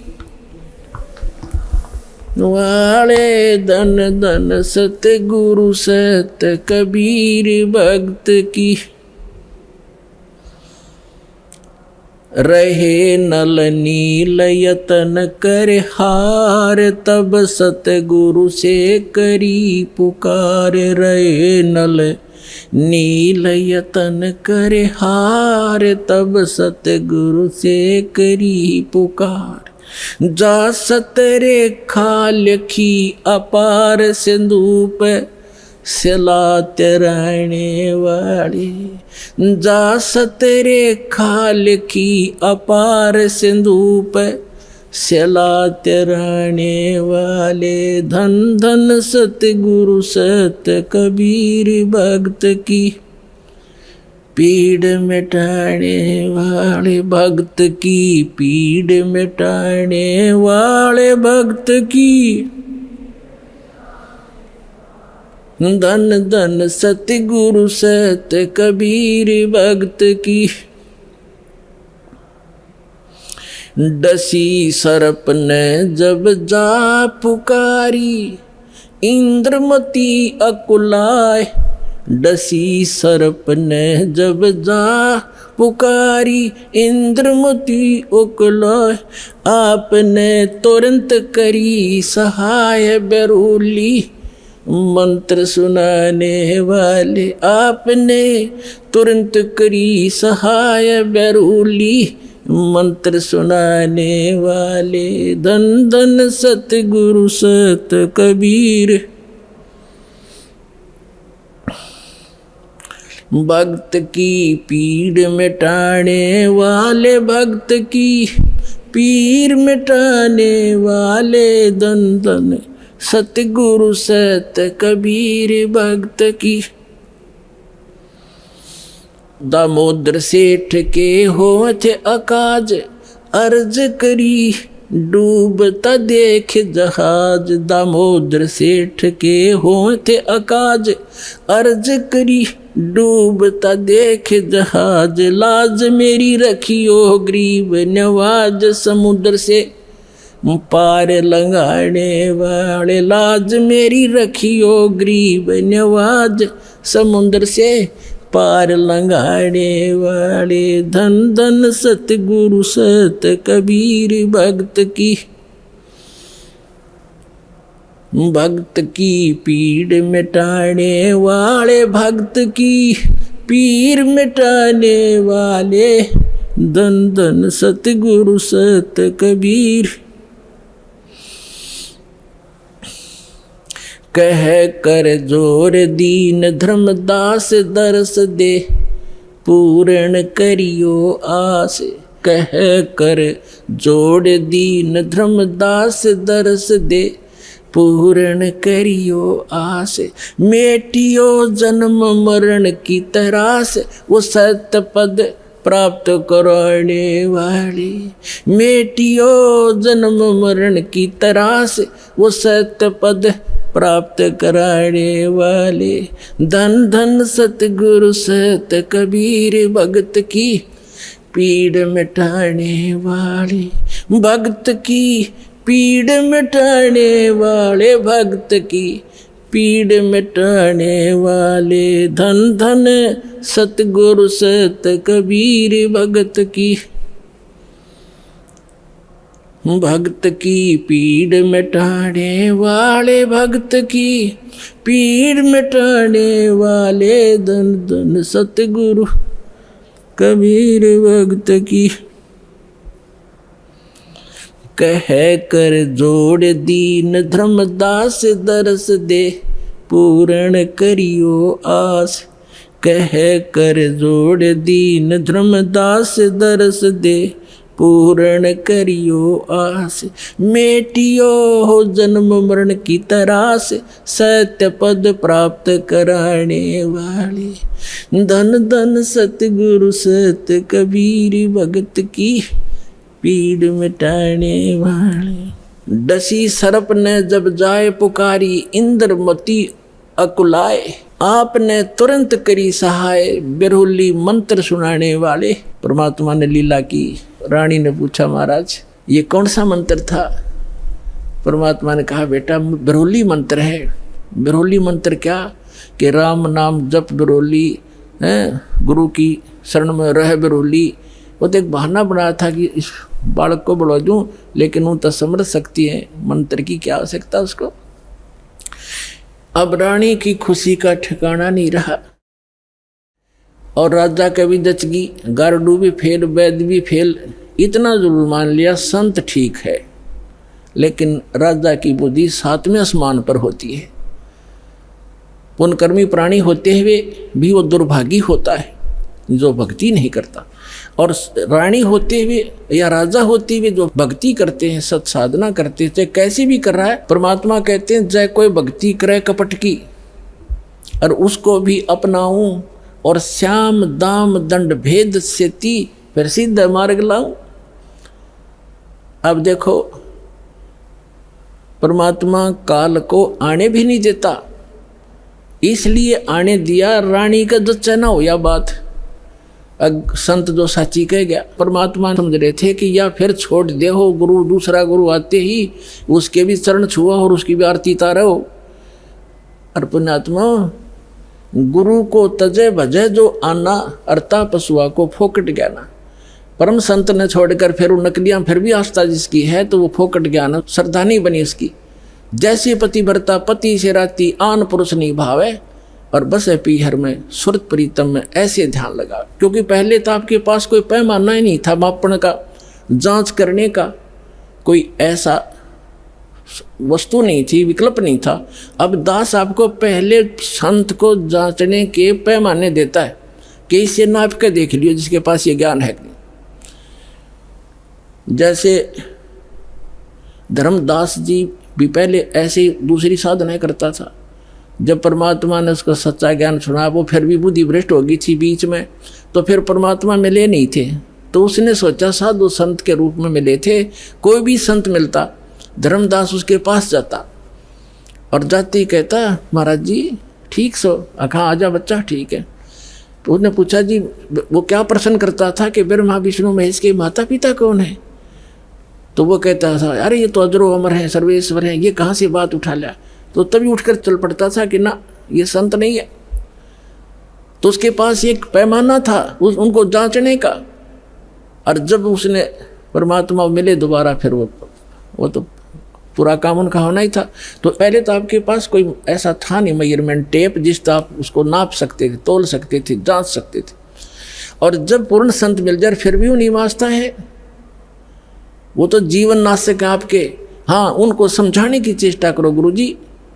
पहले जो गुरुजी थे कि भक्त महाराज जी आदर से बोलो, आप गलत दिशा पर जा रहे हो, इन प्रश्नों का उत्तर या तो आप दो, और नहीं ताजा मेरे साथ अपना नाम लो, कल्याण कराओ। इतना यारी है उनके साथ, उससे आगे दोस्ती मत रखना। परमात्मा इस काल को नहीं आने देते किसी रूप में, उस घर में झांक भी नहीं सकता काल। तो दाता ने इसलिए छोड़ा था कि अपना कर लेगा काम, इस व्यक्ति का भी यकीन हो जाएगा, नया जीवन फिर नाश कर देगी, बीच में डूब देगी सारी कहानी ने। तो उसके बाद ऐसा दृढ़ विश्वास हुआ उस लड़की के, और परमात्मा बिना कुछ भी दिखाई नहीं दे। ना वो राजा मना करे फिर, इसका तो जीवन दान मिल गया मेरी रानी का इस संत से। परमात्मा आते जाते रहे घर पे, ज्ञान सुनाते, भोजन करके उसको उद्धार करते, उसका धर्म बनवाते। तो एक दिन रानी ने कहा कि महाराज मेरे पति को भी समझा दो। अच्छा बेटा बुला ले उसको। राजा बुला लिया। परमात्मा लागे समझाने के भाई परमात्मा की भक्ति करनी चाहिए, और ये राजपाट सदा नहीं रहता, एक दिन मृत्यु भी होएगी, परमात्मा की भक्ति करते रहना। तो राजा क्या कहता है, महाराज जी देखो मैंने तो पार्टी अटेंड करनी पड़ती है, क्यों ना घुटी छुट्टी लानी पड़ती है, और मेरे पास समय नहीं है, लेकिन मैं आपकी चेली ने मना नहीं करता कितना या दान करो और कितना सत्संग करवा लो, मेरे बस की बात नहीं है भक्ति करना।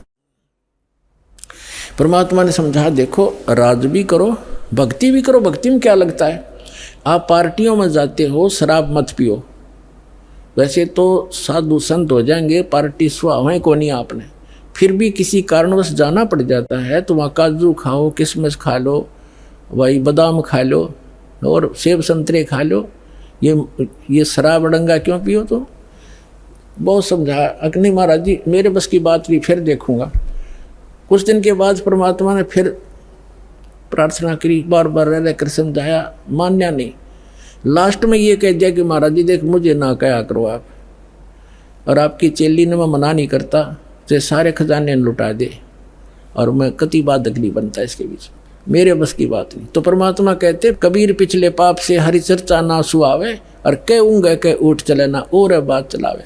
तुलसी पिछले पाप ते हरि चर्चा ना भावे, जैसे जबर के बेग ते भाई भूख पैदा हो जा। तो जिसके पाप गणे बढ़ जाते हैं उन्हें राम नाम की मनुखा दाख भी कड़वी लगती है, जैसे जबरग्रस्त रोगी को मनुखा दाख सेब संतरे रोटी भी कड़वी लगती है, वो मीठी वस्तु भी उसको कड़वी महसूस होती है। बुखार ने उसके शरीर की व्यवस्था इतनी बिगाड़ दी। इसी प्रकार पाप कर्मों से ग्रस्त प्राणी इस परमात्मा की मनुखा दाख सेब को खा नहीं सकता। उसके लिए तरीका है, जैसे कुनीन होती है मलेरिया का नाश करने के लिए, और कुनीन भी कड़वी, बुखार को सेट करने के लिए जिससे कड़वी वस्तु लग, उसके लिए कड़वा ही खाना पड़ेगा, न चाहते हुए फांकी मारनी पड़ेगी, और उस कड़वी दवाई खाने से रोग नाश हो जाएगा, फिर वो मीठी लगने लग जाएंगी। इसी प्रकार ये सत साधना भगवान की कथा ना चाहते हुए सुनते रहना चाहिए, फिर वो रोग नाश हो जाएगा। कुछ पाप ऐसे होते हैं जो परमात्मा के सच्ची ज्ञान के सच्चे वचन से, परम संत के वचन से, मुख से बोले हुए वचन से वो शीघ्र नाश हो जाते हैं, और फिर वो भूख जागृत हो जाती है भगवान की कथा की। ऐसे बहुत से व्यक्ति हैं शुरू में वो सुनते भी नहीं थे, अब आज 500 किलोमीटर से चलकर और 10वें दिन यहाँ आ जाते। अब उनका पाप कर्म का बुखार उतर गया। अब परमात्मा ने कहा था कि बेटी आज तू 40 वर्ष की थी जब तेरी डेथ होनी थी। उसने कहा जी हाँ बिल्कुल ठीक 40 वर्ष की थी जिस दिन मेरे को सांप लड़ा, सर्प डसा, और अब मैं चाहूँगा जब मरेगी तू काल नहीं मार सकता तुझे। अब वो रानी होगी 80-82 वर्ष की। वो 1-2 बार उसने खुद भी कहा महाराज अब मुझे तो भेज दो सतलोक, सारा काम हो लिया। परमात्मा बोले बेटी देख ले कोई पोता पोती में आस्था तो नहीं है, त्रिकार कोठी में, घोड़े कोठी में दैया आस्था रहेगी ना ऊपर, यहाँ तो तू फॉर्मलिटी करेगी, और ऊपर जाकर तो कती तेरी बार दिखाई देगी शीशे की तरह, फिर वो वापस पटकनी पड़ेगी मैंने। अगना जी आप तो अंतर्यामी हो, मेरे कोई मन में नहीं है, मैं तो कति फारे गोरी हूँ, आपने ज्ञान ऐसा दे दिया, मृत्यु तो होनी ही है, चलते हाथ पाँव हो जाओ और अच्छा है। तो जब वो 80-82 वर्ष की होगी तब परमात्मा ने कहा कि ले चल इंद्रमती सतलोक चलते हैं। चलो जी, अब परमात्मा अकेले आए थे और किसी को नहीं दिखाई दे रहे थे, और इंदुमती को दिख रहे थे, वो चलेगी। औरों के देखने लगे, रानी मर गई, क्या हो गया, पेरानी हार्ट फेल हो गया, कुछ भी कहते रहो, वह गई अपन, उसको पता भी नहीं तो मरी है। तो मान सरोवर है ऊपर एक, यहाँ पर मान सरोवर है, उस मान सरोवर पर जाकर कुछ दिन के लिए इस जीव को वहाँ रखा जाता है। वहाँ रखने के बाद फिर इसकी भावना देखी जाती है, ये अभी कितनी और कमज़ोर है। तो वहाँ जब मान सरोवर पर जा लिए, उसमें स्नान कराया जाता है। कुछ आवरण जो गंध है हमारे आत्मा के मैल, वहाँ परमात्मा के मंत्रित जल से भी ठीक होते हैं। तो बाहर आकर बैठगी रानी स्नान करके, और परमात्मा ने पूछा, बेटा अब फिर देख ले, कोई आस्था तेरे नीचे के लोक में तो नहीं किसी की, तेरी संपत्ति में। तो उसके मन में एक बात खटकेगी कि हे महाराज, आपके ज्ञान से मुझे तो बहुत कुछ जानकारी होगी, लेकिन संसार की दृष्टि में जो मेरा पति है, अब तो मुझे अपने ओरिजिनल पति का पता लग गया। परम अक्षर ब्रह्म वो हमारा पति है, लेकिन शरीर का जो पति है वो बहुत बड़ी आदमी था, लेकिन उसकी नालायक की है मालिक, उसने भजन नहीं किया। लेकिन आज जो मुझे उपलब्धि हुई है उसमें उसका बहुत बड़ा सहयोग है मेरे पति का। उसने मुझे मना नहीं किया, यदि वो मुझे मना करता तो पत्नी तो अपने पति के विवश होती हैं, वो आपको भी प्रवेश नहीं करने देता समर्थ था, और मुझे भी भक्ति से वंचित करा देता। उस देवता ने कोई बाधा नहीं करी। यदि उसका कोई क्रेडिट बना हो इस काम का, तो मेरी प्रार्थना है भगवान उसको भी शरण में लेना। पुण्यात्मा परमात्मा जान गए कि यह भी कमजोरी है। जैसे कल बताया था, एक वृद्ध व्यक्ति डॉक्टर के पास चला गया, कमजोर सा होता ही है वृद्ध, मांस खत्म, अस्थि पिंजर शेष। डॉक्टर से कहने लगा, डॉक्टर जी मेरी पिंडी भड़के हैं, पिंडियों में दर्द होता है, पिंडलियों में। डॉक्टर ने देख लिया, अब दूर रहते हैं, कमजोर वीकनेस के कारण है कि कमजोरी है बाबा। फिर कहने लगा, जी मेरी सांथल भी दर्द करती है। डॉक्टर बोला, कमजोरी है बाबा। मेरे सिर में दर्द रहता है डॉक्टर जी। डॉक्टर बोला, जी कमजोरी है। फिर बोला, मैं खड़ा होता हूँ चक्कर सा आता है। डॉक्टर बोला, कमजोरी है। वो वृद्ध गुस्सा हो गया, ने बोला, तू डॉक्टर है गम चक्कर, एक के बाद जाना है कमजोरी कमजोरी, कुछ और भी बतावेगा। तो डॉक्टर बोला, यह भी कमजोरी है, क्योंकि कमजोर आदमी ने गुस्सा आया करे, ये भी ड्यू टू कमजोरी है, वीकनेस है। तो पुण्यात्मा परमात्मा जानेंगे अज्ञा भी कमजोरी है, जो या बोल रही है उसके प्रति इसका लगाव शेष है या आप भी डूबेगी। तब कहा, बेटा तू यहाँ रुक कुछ दिन। अब राजा 90 वर्ष का हो गया था, अट्टा कट्टा शरीर, अच्छे खावे खादू, लावे घुटी, किसमस बादाम और लाल चेहरा। अब ने सोचा था 100-125 वर्ष तो जिया ही करें न खूब। अब राजा आया, चौक में आया बाहर से घूम के, 90 वर्ष की उम्र होगी थी, और आते ही नीचे उतरा घोड़े से। नौकर आसपास खड़े, अंगरक्षक साथ से बाहर से आए थे, और पलंग तक भी नहीं पहुंचा, गद गिरा और टट्टी पेशाब निकल गई। यम के दूत खड़े दिखाई दे, जबान बंद होगी, उसका टाइम आ गया, सेकंड भी नहीं दे, एक सांस भी नहीं दे काल तो, और खींच खींच कर सांस लग गया, टट्टी पेशाब निकल गई, नू आँखें फट गई। वैद्य बुद्धों ने अपनी सारी जंतर मंतर कर लिए, सारी दवाई दे दी, फिर वो समझ गए कि अब इसका अंत समय है। तब परमात्मा ने कहा कि देख बेटी उस अफलातून की क्या हालत हो रही है, देखो यम के दूत खड़े चारों तरफ और उसको कैसे डरा रहे हैं। उसकी जुबान बंद कर रखी है उन्होंने, अब ये बोल नहीं पा रहा, और धरती तोलता फिरे था, कहे कि नहीं मानने था। तब रानी बोली, देख लो जी मैं क्या बताऊँ आपने, उसने मेरी मदद बहुत कर रखी है। परमात्मा समझ गए कहाँ या के कहना चाहो है। तो कहने लगा, बेटी मैं जाता हूँ। तो परमात्मा आकर प्रकट हो गए वहाँ उनके चौक में, कबीर साहब के आते ही यम के दूत ने हो गए, एकदम गायब हो गए। राजा होश में आ गया और उसने सामने परमात्मा खड़े दिखाई दिए, चरणों में पड़ गए। और वो यम के दूत आकाश में दिखे, वो नो देखकर कभी भगवान की तरफ देखे। परमात्मा बोले, भाई आज तेरा एंड आ गया था चंद्र विजय, तेरा सांस शेष नहीं था। ने बोला, जी सही बात है। तो परमात्मा बोले, अब क्या चाहिए तुझे? अगजी मैंने भक्ति दे दो, भक्ति दे दो, भक्ति करूँगा। तो अपने आत्मा, अब आँख खुला आदमी की जब पक्की यकीन हो जाए कहाँ टिकट कटेगी, तब भगवान दिखाई देता है। कहते हैं दुख में सुमन सब करे, सुख में करे ना कोई। और जय सुख में सुमन कर ले, दुख क्यों होए? तो परमात्मा बोले, 2 साल दूंगा तेरे को, और 2 वर्ष में जो भक्ति कर लेगा तो ठीक से, ना तो फिर तेरी बिरान मिट्टी हो जाएगी। दे के बच्चों ने राजपाठ और बैठ गया माला लेके। 2 साल के अंदर सारी कसर काट ली। कहते हैं जीवन तय थोड़ा ही बला, जब सत सुमरण हो और लाख वर्ष का जीवन लिखित रहनी को। तो इस प्रकार उन दोनों प्राणियों का मोक्ष किया उस कबीर भगवान ने। बोलो सतगुरुदेव की।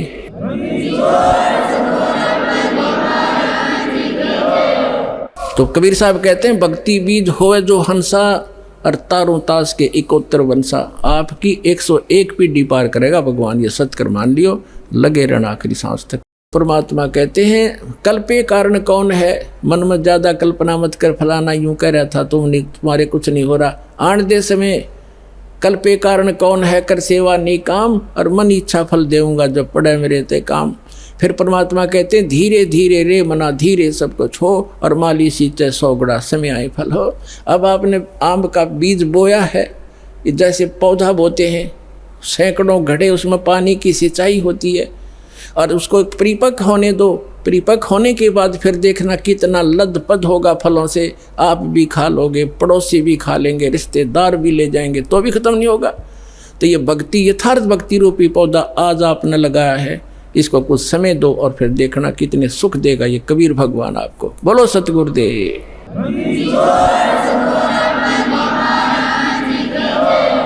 तो पुण्यात्मा, इस सत भक्ति के करने से आपको यहाँ भी सहायता मिलेगी और उस स्थान पर चले जाओगे जहाँ कोई दुख नहीं। अपनी भक्ति करो, औरों को समझाओ और बार बार सतलोक आश्रम बरवाला माओ। बोलो सतगुरुदेव।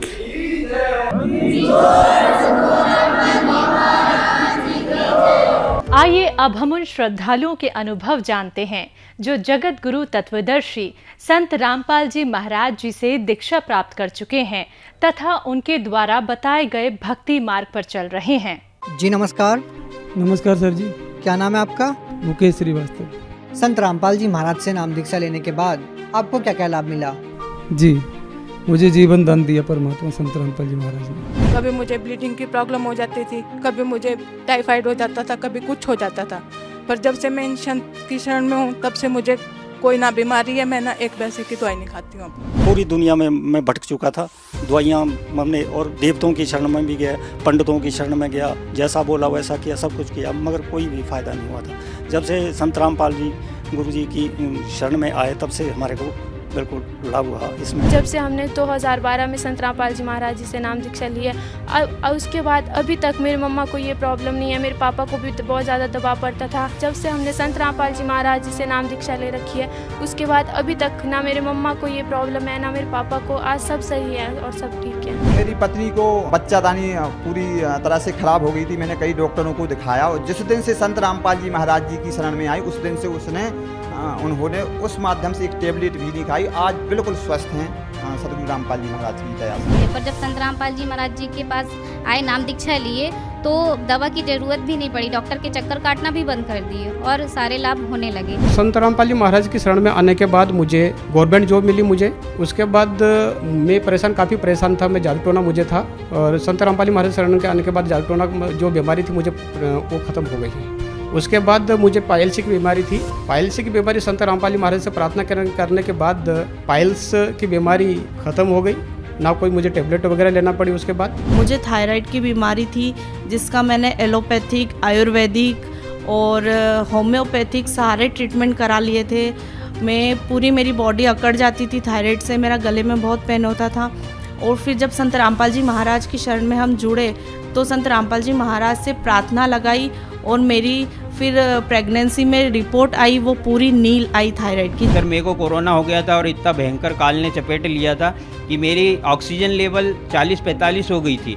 संत रामपाल जी महाराज से प्रार्थना लगाई गई, उसके बाद सर मेरा एक दिन में ही मतलब इतना इम्प्रूवल हो गया कि 90 ऑक्सीजन आ गई और मैं बढ़िया हो गया। और परमात्मा जी ने आज पक्का मकान बना दिया है, एक अगरबत्ती का कारखाना मालिक ने खुलवा दिया है। हमारी साइकिल लेने की भी औकात नहीं थी सर, और आज हम संत रामपाल जी महाराज जी की दया से 2 गाड़ियां हैं घर में, एक 4 व्हीलर भी है, तो संत रामपाल जी महाराज ने बहुत दया कर रखी है। अब तो संत रामपाल जी महाराज की ऐसी दया हुई कि जैसे ही नाम दीक्षा ली उस दिन है और आज का दिन है, मैं जो नशा करता है उसके पास में मतलब बैठने की इच्छा भी नहीं होती है। बंदी छोड़ सदगुरु रामपाल जी महाराज जी से चूँकि मैंने नाम दीक्षा ली थी तो उनसे अरदास लगाई कि हे बंदी छोड़ सदगुरु रामपाल जी महाराज, आप जब कैंसर तक ठीक कर सकते हो तो ये पथरी तो बहुत छोटी बात है, आप ये तो आसानी से ठीक कर सकते हो। तो भगत सर जी वो दिन है और आज का दिन है, वैसा पेन मुझे अभी तक नहीं हुआ। मुझे बवासीर की प्रॉब्लम हो गई थी, संत रामपाल जी महाराज की दया से वो बीमारी पता नहीं कहाँ चली गई, ये परमात्मा ही जान सकते हैं, संत रामपाल जी महाराज ही जान सकते हैं। हमारे घर में सुख शांति बनी।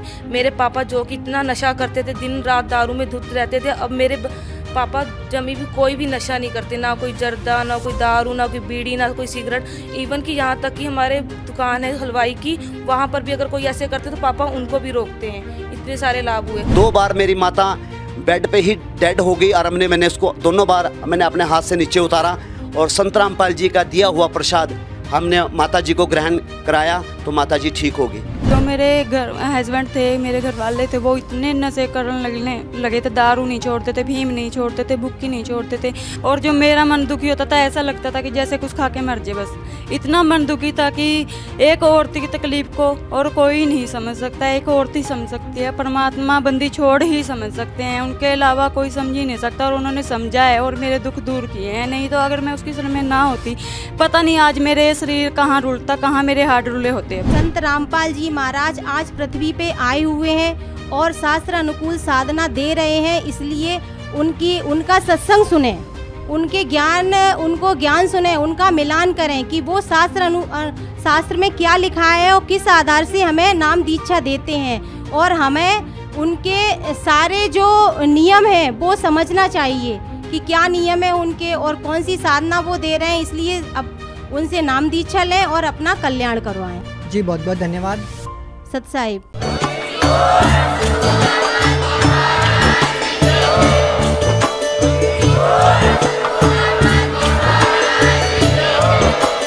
आप सुन रहे थे जगत गुरु तत्वदर्शी संत रामपाल जी महाराज जी के मंगल प्रवचन। अधिक जानकारी के लिए विजिट कीजिए हमारी वेबसाइट www.jagatgururampalji.org। संत रामपाल जी महाराज जी के शुभ आशीर्वाद से पूरे विश्व भर में 500 से भी ज्यादा नाम दीक्षा केंद्र हैं, जिन पर संत रामपाल जी महाराज जी द्वारा ऑनलाइन निशुल्क नाम दीक्षा दी जा रही है। अपने नजदीकी नाम दीक्षा केंद्र का पता करने के लिए संपर्क करें 8222880541।